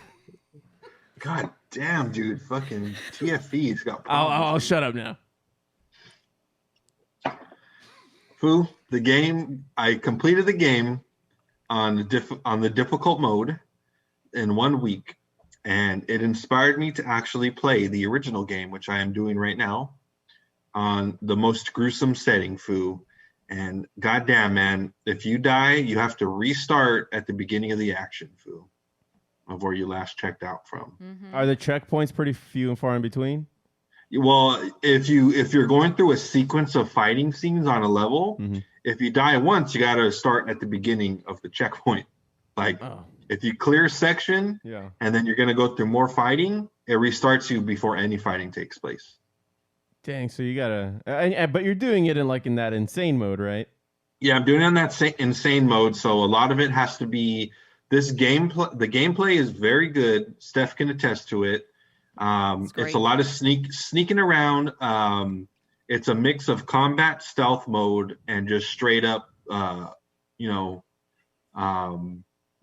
trying to be good with your decision making. Because at times it's good to be stealth. At times it's good to, take people out and not, kill everyone, just like take one or two guys out and just, sneak past everyone. Mm-hmm. And then at times it's just good to get the shotgun out and just fucking kill everyone on the field. Nice. If you can find the bullets, though. Yeah. So with the mode I'm playing in the original game, you have to kill 2 or 3 enemies before you can get another bullet drop or two. So you have to make them count. And stealth mode, in the hard mode, you get no ammo drops from doing stealth kills. Yeah, it's fucking annoying as fuck. But anyways, Foos, I thought I would talk about these games because I really enjoyed it. And spoiler alert, Foo, I'm just going to ruin the game for everyone and tell the whole series of events, Foo. Are you ready, Foo? Cunt. Go ahead. By the way, I was looking for that soundbite on the internet and I couldn't find it. You have it right here, sir. Cunt. Okay, there we go, Foo. Thanks for the reminder. Anytime. All right. Well, Foo, The Last of Us. Over the years, the game awards or like Game of the Year and whatnot, they change. There's no consistency in the gaming world. So back in 2013, The Last of Us actually won PlayStation 3 Game of the Year. That was when the PlayStation 3 was around. Mm-hmm. And then most recently in 2020, The Last of Us 2 won Game of the Year plus several other awards, which I will now go to. Where's my notes? Ooh, here they are. Last of Us 2 won Most Anticipated Game of the Year, Best Narrative, Best Audio Design, Best Action Adventure, Best Performance, Best Art, Best Score and Music, and special commendations for graphics and sound. Food. They just won a shitload of awards for this last one. Mm-hmm. So I'm gonna just pretty much tell you what the game's about, Foo. And you know, if you want to play the game, man, just fucking carve out some time. Play on the easy mode. You know, take the Steph way. Just get her done. Get her done. Get her done. Yeah. I will, man. I've been playing that game for a year. I'll it's not that hard. Okay, so everyone knows. It's I just not that don't have hard. time to play She it. just doesn't play it. I don't have time to play it. I'll do you a better one, man. I'll just go on like Twitch and watch somebody else play it. Yeah, there you go, Foo. Yeah. And then for the now that they've come out with all these updates and whatnot, you can actually replay the game. When I beat Last of Us 2, it unlocked a shitload of extra content for me. Mm-hmm. It lets you change the color spectrum of the game you play in, so you can go back and play the game in noir mode, black and white. You can play it in gamma mode, where it's just crazy colors. You can play it like in a green hue setting. You can play it in like a sunset setting, the whole game. What the hell? Crazy shit. You have the option to activate stuff like unlimited ammo, unlimited grenades, unlimited weapons, like the combat weapons, because in the game you can only use like a bat for like 5 or 6 hits, Mm-hmm. and it fucking breaks. So there are all these like there's all these like new quirks you can use to replay the game in, because they actually encourage replay at the harder settings. And the second Last of Us actually introduced a brand new mode called permadeath, where if at any point in the game you die, you restart at the opening credits of the game. What the fuck? That would piss me off so much. Fuck that. I don't know if I'm ready to play that, but I have been watching a couple people on Twitch do it. And then when they get that overrun, when they get overrun by the clickers or whatnot, oh, dude, they just give up and they just toss the controller. Because it's over. They just spent all of these hours. It's a full gameplay of any mode of about 4 or 5 hours. You know, there's just a lot of shit. If you're actively trying to like pick up notes and find the pendants and everything, you know, trying to play the game instead of speed through it. If you're actually playing the whole game, it takes like 5 or 6 hours to complete. Wow. So it's a grand waste of time, dude, if you accidentally like throw a brick and then like you forget there's 3 people behind you and you fucking die. which has happened to me, except I'm not going to try that mode, and if I do, I will try to stream it and try not to lose my shit if I die. Do you have your own Twitch, or are you twitching off of the Foobar show's Twitch? I do have my own Twitch, Foo, but you know what? I can do it off the Foobar show one, Foo. Sure, man. Knock yourself out. That'll be some good content. And then Twitch it. Then Twitch it, Foo? That's right. Well, anyways, Foo, I wanted to recap on what was so exciting about these games. Game number 1, you're in a universe where all of a sudden there's a crazy infection outbreak and no one knows what's going on. You're a girl named Sarah and your dad's name is Joel, and you know, spoiler alert, Joel becomes the main series of the main character of the series. Mm-hmm. It's the middle of the night. Explosions are starting.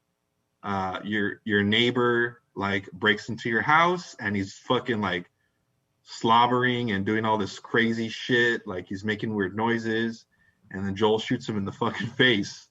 And then after that, you know, Joel takes Sarah to meet up with his brother Tommy, and they try to skip town, and then of course the highway is all, you know, packed up, so they try to run through the city.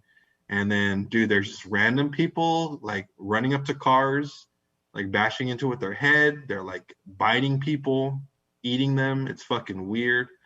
You have to like you do a small run through of like trying to escape the immediate area, and you get stuck in a bar. And then your brother Tommy, he helps. You know, he's like, here, I'll hold them off as long as I can. You take Sarah and run. So Joel starts running with Sarah into the wilderness, and then they get approached by a guy in full, you know, body armor, military guy, with, you know, gas mask and everything. And he's like, stay where you are, don't move. And then he calls it in, and Joel is like, just let us go, man. We're not infected. And the guy's like on the radio, and he's like, are you fucking serious? There's a fucking kid here. And then he hangs up the radio, and then he like points his gun, and he's like, sorry, man. And then he shoots Joel, or Joel like spins out of the way, and then Tommy comes and shoots the guy in the back of the head. So you escape the situation, except you don't, Foo, because the guy shot Sarah in the stomach, and then you proceed to watch Sarah bleed out. Dang. And then, Foo, guess what happens next, Foo? The game flashes forward to 20 years later. And now Joel's a smuggler, and you're with your smuggler buddy Tess, and you're kind of, you know, doing a side mission. And there's this radical group called the Fireflies. You know, this is a post-apocalyptic world. Yeah. So there's a bunch of weird shit. There's checkpoints, cities are on lockdown, there's food rationings, all blah, blah, blah. You get it. You meet this group called the Fireflies, and they're pretty much like the restorationists for government, except they're against the current government. And you actually meet your brother Tommy is an ex-Firefly, so you have ties to him. You go on a fucking mission, and you find out that the Fireflies actually want you to smuggle a girl to Colorado. And, you know, little be known, there's no real rhyme or reason to it until you get caught up by the military. They almost catch you, and then you find out that the little girl actually got bit by one of the infected. And normally the infected, you know, the virus takes over before you turn into like pretty much a zombie, but they call them like clickers and walkers. Right. Except the little girl got the bite 3 weeks ago. So now it's like your smuggling buddy wants you to make sure the girl gets delivered. And then so you pretty much carry on the remainder of the game, you know, going through crazy situations. You run through rogue groups of hunters and like crazy ass people who like string up bodies and hang people and like slit their throats. And then you get all the way to Colorado, Foo, but there's no more legal cannabis, Foo. Ah. Yeah. It is the apocalypse. It is the apocalypse confirmed, Foo. So after you've gone through this epic fucking journey with Allie, you know, because the whole point of the journey is you're trying to get a vaccine. She can, the Fireflies believe they can make a vaccine from Allie's DNA. Well, Foo, guess what, man? They take her in for a bunch of MRIs and whatnot. Yeah. And this is like the last group of viable doctors left in the world, too. They discover the only way they can create a vaccine is by killing Allie and extracting some parts of her brain. Oh, shit. Yeah. So how did they figure that out? Well, they figured one of the guys is a neuroscientist, and he figured out that there is some type of secretion from the brain that pretty much they have to extract it to be able to manufacture a vaccine. The only way you can do it is if you kill them. You kill them, and then you can, you know, extract part of their brain matter. So you figure that out at near the end of the game, and you're on the last sequence of the game, and Joel gets the news like, hey, the only way we can get this vaccine is if we kill Allie. And Joel refuses, and Joel just starts getting in a fight with these guys. And Joel eventually escapes, and he confronts, they take Allie to the fucking room to do surgery. They're about to kill her ass. Yeah. And they want to make this vaccine. Well, Joel shows up, and the doctor kind of gets crazy, and he's just like, hey, don't, we have to do this. And then Joel's like, I'm not going to let you kill Allie. And the doctor pretty much takes a knife up to Joel and Allie. So, mind you, man, these are the last goddamn scientists, surgeons in the world, dude. Right. These last neurosurgeons. Joel just straight up murders them. Jesus. Joel murders them, and he quote unquote saves Allie. And because Allie already got put under anesthesia. So she was, as far as she knows, she was going to have the surgery to get the vaccine. Okay. So your last battle is pretty much you escaping the medical facility in the first game. Yeah. And Allie comes to as you're driving away, and she's like, what happened? And Joel's like, they couldn't do it. So we left. Sorry, kiddo. So Allie's all defeated, and then the game fucking ends, dude. So he lied to her then. Yeah, he lied to her, and everyone thought this was the fucking dopest game ever. Crazy twist, dude, to introduce at the end of the game. The main character had to die to save the world, pretty much. Right. But Joel didn't allow it for personal reasons because he started to, like, you know, form a bond and love Allie like his own daughter. So like the Fifth Element. Pretty much, Foo, pretty much. Except, you know, he doesn't bone her in the end, like in the closing sequence. Right. Anyways, here we are, Foo. 7 years later, we finally get the sequel, Last of Us Part 2.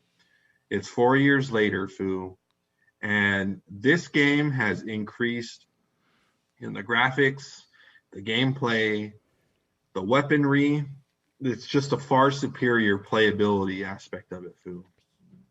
The storyline, it gets you, man. New to the story, unbeknownst to me, Foo, you don't play as Joel for most of the story. You play as Ellie? You play as Allie, and in the first opening act, Foo, you actually start playing as another girl called Abby. And unbeknownst to you, but you're looking for someone, and they don't mention any names. And you're out in a snowstorm, and you get caught up, and there's clickers about to run. You know, you're trying to evade some clickers, and unbeknownst to her, she's about to get taken over, and then two guys show up and save her ass. And they escape into a warehouse, and they're just like, hey, there's too many. We got to jump on some horses and get out of here. All the exits are cut off. There's clickers in the building. You know, we're going to have to fight and going to have to get through here. And then the guy goes, what's your name? She's like, my name's Ab. And he's like, oh, nice to meet you. My name's Tommy. This is my brother, Joel. And then Abby's face just freezes. So you kind of put two and two together like, oh, shit, the guy she was looking for is Joel. Well, Foo, they end up escaping this abandoned warehouse where the clickers are on horseback. And Abby is like, hey, we can, you know, Joel's pretty much says we can't go back to the town where they came from because the snow's too harsh. So Abby's like, I have a group nearby. We set up camp in this abandoned mansion. And then Joel's like, okay, we know where that is. Let's go. So they escape the clickers, head over there. And then the clickers are in hot pursuit of them, actually, but they're able to hold them off. And, you know, they're barely able to get in there. And then the group's like, hey, you know, thanks for saving Abby, blah, blah, blah. And they're just like, do you guys want to, like, get some supplies and stay with us? And then they're just like, no, we don't want to, you know, cause you any extra burden. As soon as the storm passes, we're going to head out. So they all kind of go into the mansion together, and then one of the guys introduces himself, and the guy goes, hey, my name's Tommy, and this is Joel. And then everyone in the room, dude, fucking starts getting shifty, and then they fucking grab Joel and Tommy, and they knock out Tommy, and then they fucking shotgun Joel's kneecap off. Dang. Yeah, and then the girl Abby grabs a golf club. And Joel's like, just fucking say what you got to do and get it done. And she's like, you don't get to rush me going through this. And, you know, Joel's been missing for a few hours. So Allie's actually out looking for him. Allie stumbles to the mansion, and she notices there's people yelling, and there's like a thudding going on. Allie breaks into the room, and she sees this girl just beating the shit out of Joel in a pool of blood. And then Allie breaks in, but they stop her. And then Allie's like slashes a guy in the face, so they want to fuck up Allie. And then, you know, she's kind of disoriented, but like this dude walks up to Ab and he's like, finish it now. And then they kind of have a little back and forth, and then fucking just this girl Abby just executes Joel with a golf club in the fucking opening act, dude. Dang, dude. I was so pissed when that happened. This pissed off a shitload of people, man. People claim to have stopped playing the game when Joel died. Really? Oh. So mad. Yeah. And dude, you played the first game as Joel. Yeah, so you're expecting to continue to do that. It's a hit in the gut, dude. Yeah. You're mad. You're fucking mad. It's like in that 80s Transformers movie where they kill Optimus in the first scene. Oh, dude, terrible. Mm-hmm. And then Hot Rod becomes Rodimus Prime Foo. Rodimus. Is that what happens? That's what happens, dude. Oh shit, I forgot. Yeah. You kept texting apparently. Anyways, I hadn't seen that movie in ages. I just remember the part where Optimus dies. Yeah, me too. Anyways, Everybody remembers that part. Yeah, 'cause I stopped caring. Unless you're a Megatron fan, you don't care. Yeah, right. Okay. Anyways, Foos. So that was the big decisive point in the game. Mind you, they were on the fucking introduction of the game, and Joel's dead, and you're just like, I've been playing this game for an hour, maybe. I know there are hours left to go. What's gonna happen? And this game, dude, I shit you not. This game fucks with you the whole time you go. You pretty much play the remainder of half of the game as Allie, and then you end up reverting to that girl that killed Joel, Abby. You start to explore her storyline after halfway point of the game, and you go through her whole military background. And it turns out, Foo, the real reason they were looking for Joel is because the surgeon in the first game who was gonna kill Allie was Abby's dad, Foo. Oh Oh. Yeah, and the group she escaped the Fireflies with, they were all teenagers and, young people in their early and late teens. And all of their parents were fucking taken out by Joel in the first game because Joel completely killed all of them in the first game. Yeah, I guess you can't forget that he made some very powerful enemies in that first game, I guess. And they hint at that throughout the game because when Abby goes to Seattle, so they have to go across the country to Seattle to find this military group called the Wolves. They say like Allie's girlfriend's like, who would want to kill Joel? And then Allie straight up like, Joel told me he's made a lot of enemies in the last 25 years. Like, remember, Joel was a fucking smuggler, right? So he crossed a lot of people. And you actually find out during the game, it's hinted at, you don't know what happened, but when you get to a certain part of the game, you actually get to the reveal moment of where Allie goes back to Colorado and is back at the facility, and she's going through notes and she's trying to figure out what happened because Joel has just been like, hey, I told you the surgery didn't work. Yeah. That was the end of it.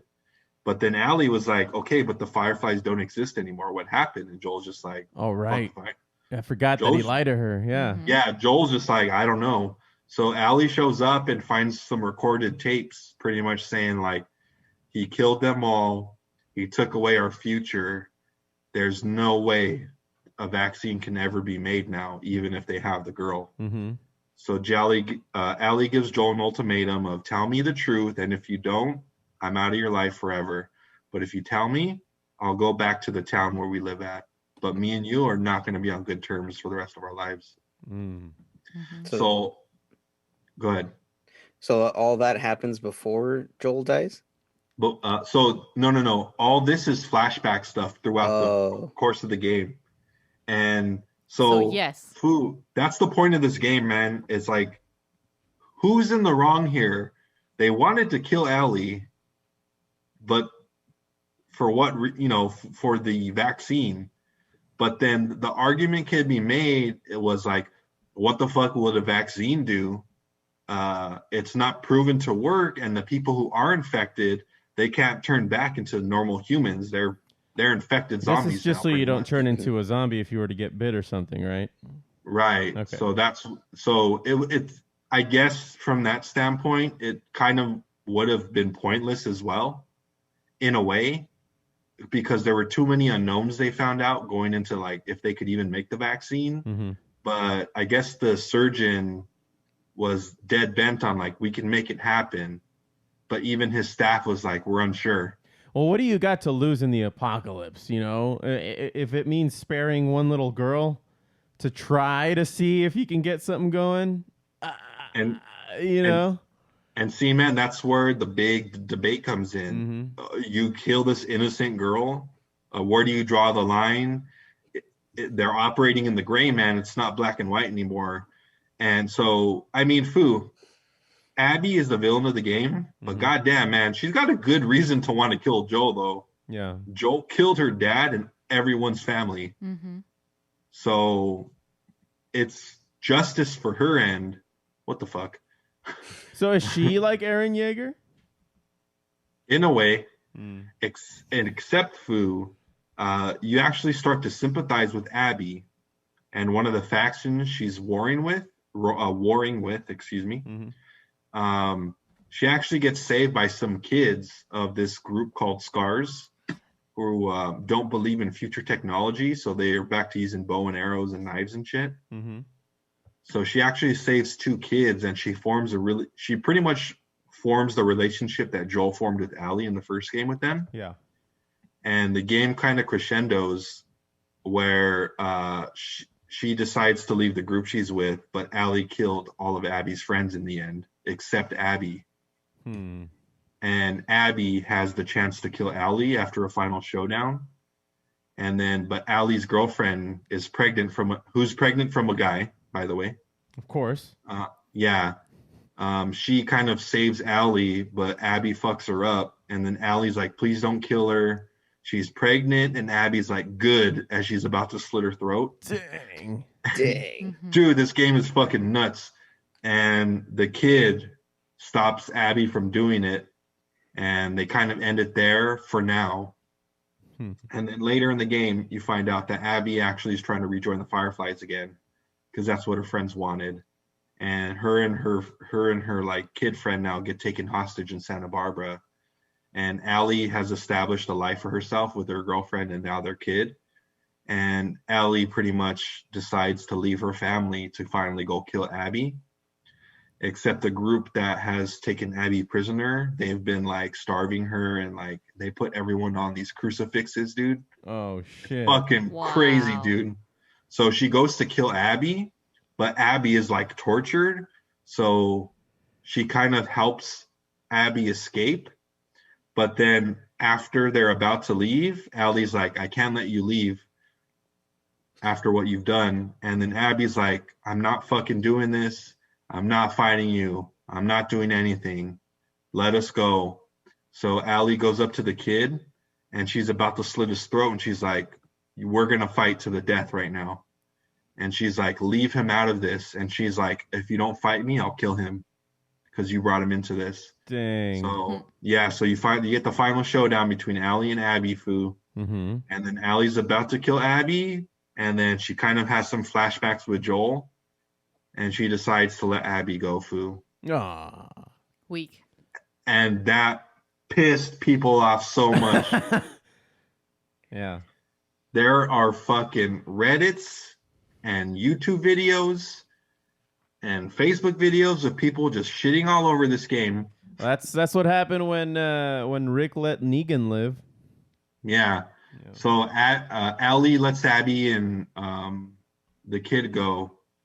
And Allie goes back to her house where her and her girlfriend were with their kid. Well, because she left, her girlfriend actually deserted the house. And they abandoned the house and they moved. And the last scene is Allie playing guitar, playing a song that Joel taught her how to play. And then boom, game over. Dang, Foo. All alone. Yep. So, because in a flashback scene before she traveled back home, she actually had a confrontation with Joel the night before the events of the game started. And she was like, why didn't you fucking let me die? My life would have meant something.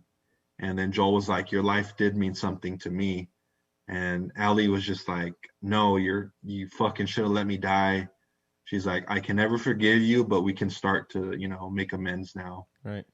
And that was the night before the series of the events of the game happened. Oh, dude. Yeah. Game is crazy, dude. You know, the hardest part about this game was that you have to kill dogs. Yeah. And you can hear them just like crying out in pain. Yeah, they make the whale. Yeah. Yeah. Oh my god, I'm so sorry. That happens in Call of Duty too. Where My you gotta boy. kill some of the Actually, German Foo, shepherds. in this game, if a dog runs up on you, you get to like hold it off for a minute, and it's up to you if you want to stab it in the neck or not. Jeez, can I pet it? No, Oh, that's not even an option. nope. That's fucked. Actually, yeah. If you play as Abby, you can pet it and play. You can play fetch with the dog. Oh, okay. Those are her dogs. I'll just do that. Yeah, but anyways, Foo is a great ending. Great as storyline. I didn't personally like the ending, but then again, I mean, our game's all about fan service. You know. I mean, this isn't WandaVision, right, Foos? Shut up, man. Shut up. You know, Just kidding, I man. think It's a you're good show. desensitized at this point because one of your previously one of your favorite shows was Lost, and look at how that ended. Mm-hmm. It's a whole Don't fucking dream, dude. no. Stop it. Hey, Foo, never forget Foo. J.J. Abrams still at the helm. Yeah. Well, is that gonna do it for geeking out there, Foos? Sure, Foo. I hope you like The Last of Us 2 rundown, Foo. Yeah, man. It was a Thanks great fucking game. Go play it. Go get your emotions wrapped up in the bottle and have them fucking shit on, dude. Go try it. Cool, man. Well, we'll be right back with the joint report. Are you on weed? Give me some. I'll smoke you two under the table.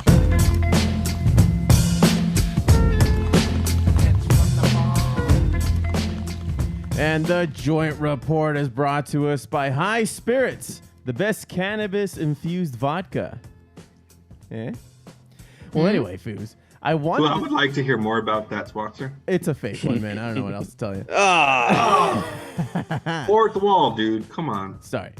Well, Foos, we've been hearing about it all week. People have been posting about it. I've been personally excited about this, but this week it was announced that Seth Rogen is bringing his own weed brand, and people are losing their minds. He's at least bringing it to the United States.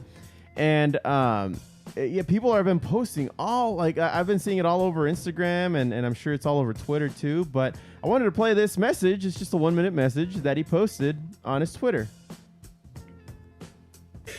Hi, I'm Seth Rogen, and if you know anything about me at all, I'm going to assume it's that I really love weed. But what you probably don't know about me is that I have been working on my own weed company for the last 10 years, and we are finally ready to launch in America. It's called Houseplant, and what we're doing is bringing you the best strains of weed that have been hand-picked, and by that I mean hand-smoked, by me. It's just the weed that I love, that I want to be smoking. It comes in these adorable little tins. We have an orange one for sativa, a purple one for indica, and it even stacks. Another thing we're doing is making beautiful house goods for people who smoke weed. We have things like this block table lighter, which is a table lighter with an ashtray for the lid. I lose my lighters all the fucking time, but no more, because this dude is hard to lose. This is just the beginning. This is honestly my life's work, and I've never been more excited about anything. I hope you enjoy it. Thank you so much.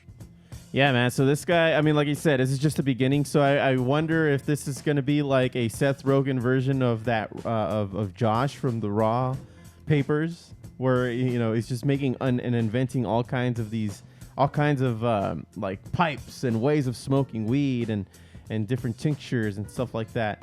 Because we're seeing a lot of this where celebrities are creating their own weed, especially the celebrities who we all know and love that are, they're enthusiasts, cannabis enthusiasts. Wilfred is one of the cool ones. I don't know if you guys have seen, but Wilfred, and it's really the actor who does Wilfred, the dog. Mm-hmm. But Wilfred has his own brand, and I talked about this before, where it's CBD cigarettes. Like it looks like a cigarette, like a Marlboro cigarette, but when you smoke it, and it's not THC, there's just CBD. So instead of giving you that nicotine kind of high to wake you up in the morning, it's that chilled out CBD feeling that you get by smoking one of these things. So stick of weed, Foo. That's right, Foo. Speaking of celebrity weed brands, Jay-Z's weed brand is another thing I wanted to talk about. This month alone, he's been posting all kinds of ads calling out contradictions in the cannabis laws throughout the United States. I want to read some of the ads that they all come in black and white. And the first one is, you can marry your first cousin. Shut up, Foo. You can marry your first cousin in more states than you can buy recreational weed. That's one of the ads. And this is Jay-Z's Monogram brand. So I think I've talked about that before as well. And the ads were posted by an ad agency called Mischief at no fixed address and in partnership with Jay-Z's Monogram. They've rolled out a line of digital and billboard ads that point that out in areas where cannabis has yet to be legalized. Acts like marrying cousins, texting and driving, having relations with farm animals, and practicing cannibalism are still legal. So another one is, for example, another one of the ads is, there's a state in America where cannibalism is technically legal and cannabis isn't. And it looks like a legit kind of like, you know, those truth ads that you see every now and then on ads, like big posters. That's kind of what this looks like. Here's one of my personal favorites. Weed is federal crime, even in the states where sex with farm animals isn't. So it's really kind of driving you to think of the red states, you know, where you get a bunch of hillbillies and you get a bunch of kind of contradictory things that when it comes down to marrying your cousin, for example, fucking an animal, and weed isn't legal. Like, come on, guys, let's get with the program. Like, where are the priorities in the United States? So I want to see what your guys' reaction was to all that shit. Foos. Weed is federal, Foo. Just like them hillbillies said.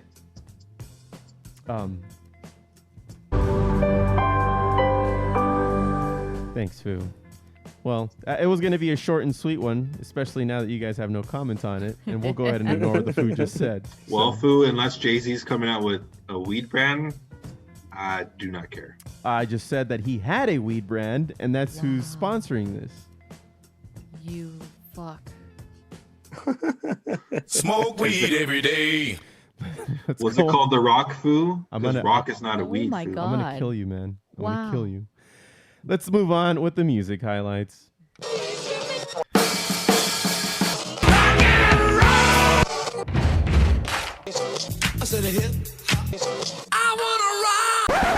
Well, today, Foo, I wanted to talk about some music, but first, you wanted to talk about some music, right, Foo? You told me to pull some clips up for the video games. Did I, Foo? Did I say that stuff to you? Yes, you did. You sent me links. I did, Foo. I did. So you wanted me to play the theme of the first Last of Us. Let's go ahead and take a listen.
It has a cool, ominous kind of flavor to it, Foo. Is there a reason why you picked this one? Other than why? Yeah, because we talked about The Last of Us. Yeah, that's what, okay. Thanks for that, Foo. That's what I But Foo, also, I thought you would like the guitar aspect, Foo. Yeah, man. Yeah, I'm enjoying that guitar. You also wanted me to play a clip from the Last of Us Part 2. And you wanted me to start it at around like the 50-second mark. Is that right? Yeah, it's a little. I like the original better, but it's just, change of pace. Like it's made by the same guy, Gustavo Santaolalla. Foo. Yeah, Santaolalla. Santaolalla, whatever. Santa Toallita, for all I care, Foo. Oh, Jesus, dude. Yeah, just play it.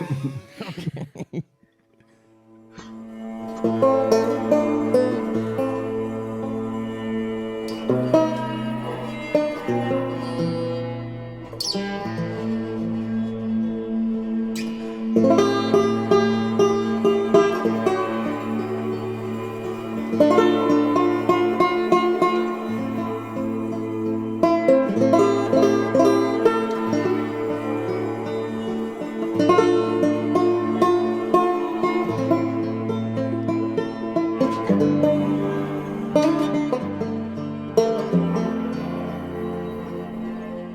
All this is in the Foos easy listening playlist.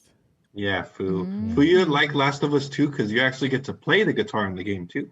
That's right. Yeah. That's She right. also sings Take On Me.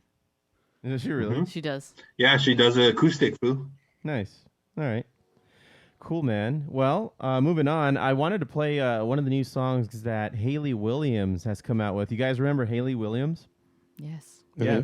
She's from Paramore. She's the singer of Paramore. Now, Paramore never broke up, but Hayley Williams went solo in a couple albums. She's been doing some projects, and during the quarantine, she came out with a really good fucking list of songs. One in particular that stands out to me is her single called My Limb. Check this out.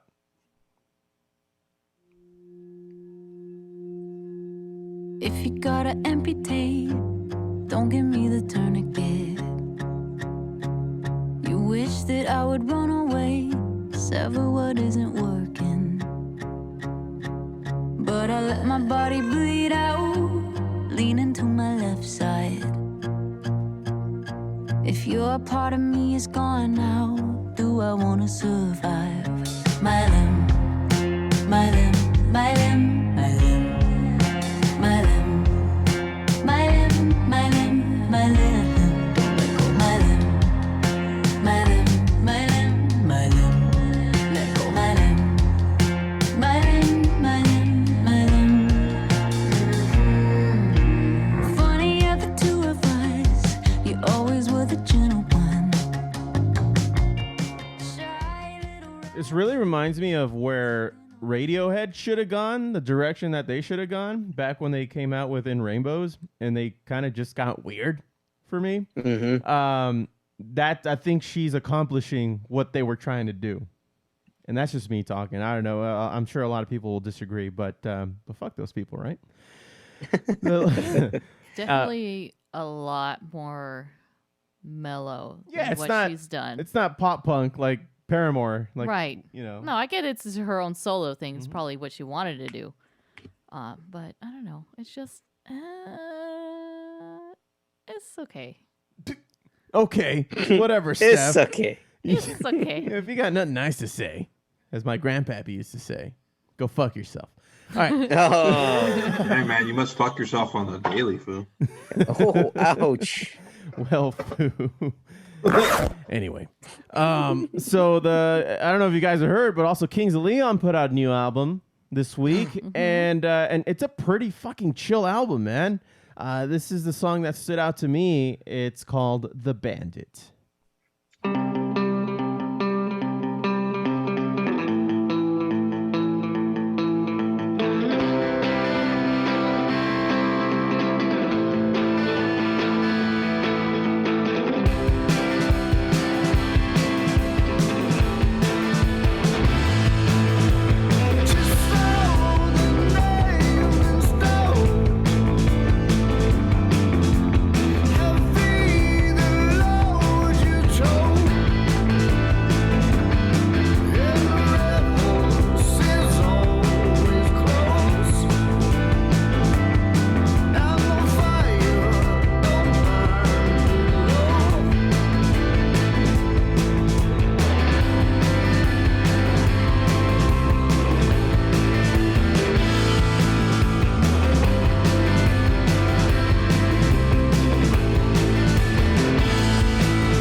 You know what I like about this song too is that they asked Caleb, the singer of the band, what this was about, The Bandit, and he says, "I really dug deep into my love of Townes Van Zandt and Willie Nelson and stuff like that. I was like, I'm going to write a song about a bandit and then a bounty hunter who's paid to find this man. In the meantime, they become such a part of each other's life that they're the two people that matter the most to them. The chase is more thrilling than the catch. Which reminds me of fucking Batman and Joker, man, because that's really what it kind of comes down to, where even the Joker's like, dude, you complete me. Like, what the fuck? That's funny, too. I just watched The Dark Knight last night. Yeah. Is it as good as it was when you saw it way back when, Foo? Oh yeah. That movie can come on TV, and I just have to like sit down and watch the rest of it. Yeah, even As with soon as you see like a couple of minutes of it, you're just like, all right, well, I'm The stuck now. DCEU will never step up to the game. And lastly, Foos, the last song I wanted to talk about was that this day or this week in music history, the year is 1965, and The Temptations went number 1 on the U.S. singles chart with Smokey Robinson Penn's song My Girl, making the group the first male act to have a number 1 for Motown. The single only reached number 43 in the UK, but then in 1992, it went up to number 2 when they reissued it. So I want to just reminisce on this awesome song by The Temptations, My Girl.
You just get chills every time you hear Temptation songs, or even Smokey Robinson. Really, you know, like those are just those songs, like similar to what we were just saying before. Like they're just on. You have to listen to them. Like with Dark Knight, if you listen to the radio and all of a sudden Temptations are on, you're like, oh, hold on. Yeah. Okay. Sure. Well, Foos, that's the music highlights for today, and I forgot to mention our sponsor. The music highlights is brought to us by the Mew. All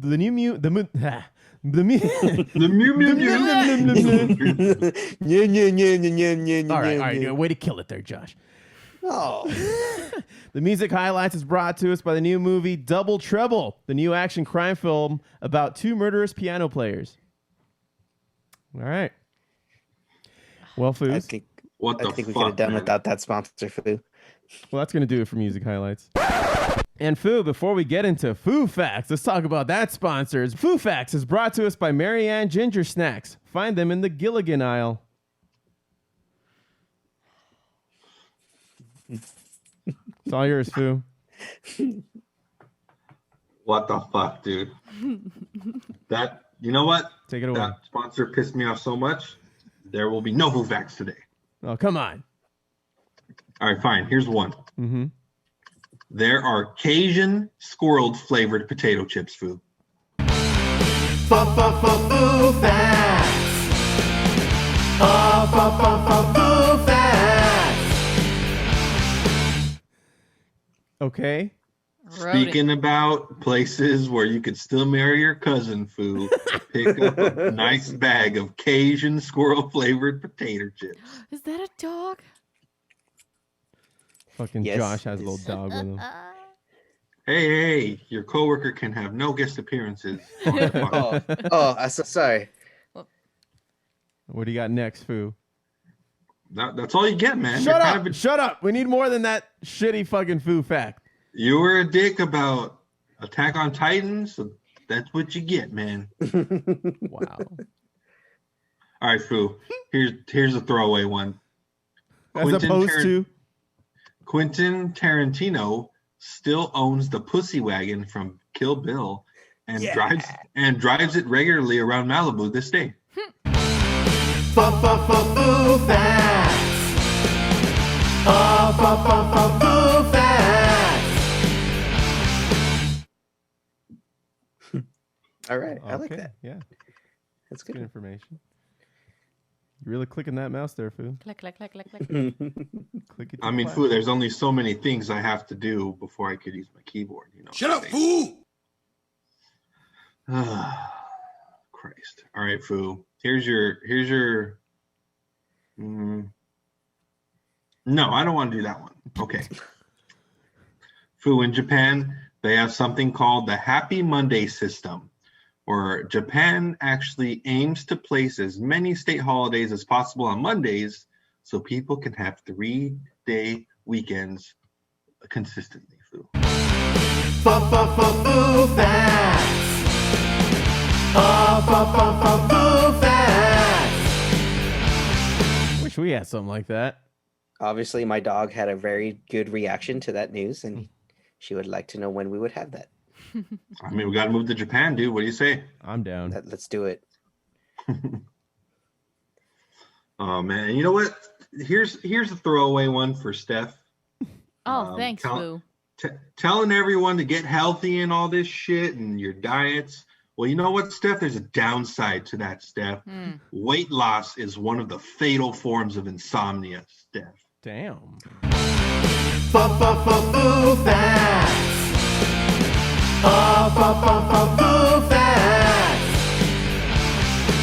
Now remember, I told you to start thinking about it. I didn't tell you to lose weight. I didn't tell you what to eat. I told you to think about it. Look, I don't waste my time on stuff I don't entertain doing, all right? Since when? Since 1996, Foo. All right, that's oddly specific. After I beat the first Batman game, Foo. Okay. Well, Foo, you want to bring it home with one more Foo fact there? No! Please? What the fuck? How many clicks can you endure, Foo? That's why I just need one more. Clickety clack. Dude, they don't have good ones anymore on this website. They're fucking me up, dude.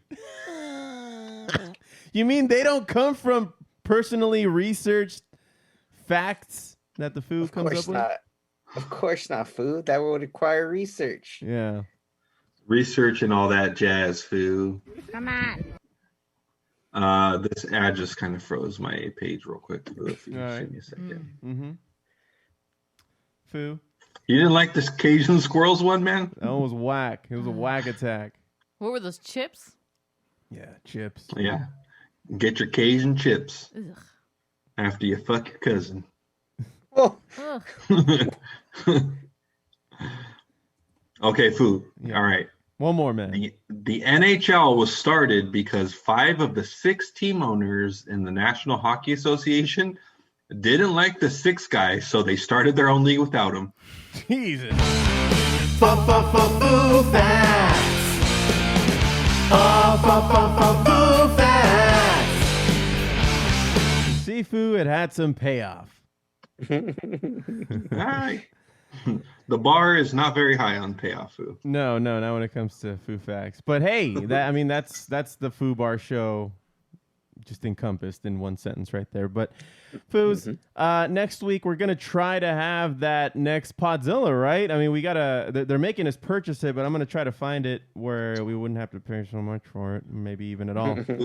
Foo, let's agree to call it a TBD, Foo. Yeah, we'll see. We'll surprise everybody. We may or may not have a Podzilla next week if we can get our hands on this fucking movie, which is Foo. Which movie is it? Return of Godzilla? Yeah. Return of Godzilla. Now, as previously discussed, this Godzilla is supposed to be a direct sequel to the very first black and white one. Is that correct, Foo? Yes, Foo. They rebooted the universe, and Godzilla will battle the giant sea lice. Awesome. Riveting. All right, Foo. Well, I look forward to that. And if nothing else, Foos, I appreciate you joining us for another successful episode number 221. And with that, thank you all very much for listening into the Foobar Show. Thanks for hitting subscribe, and remember to rate, review, and tell your friends like a fucking champion. You can always reach us and check out our merch at foobarshow.com. That's FOObarshow.com, and search FOO Bar Show on YouTube, Twitch, Twitter, and Instagram. Check us out, drop us a line, and we'll foo it up like a couple of foos. and Josie. With the few. Josh. And Steph. Signing off saying, don't be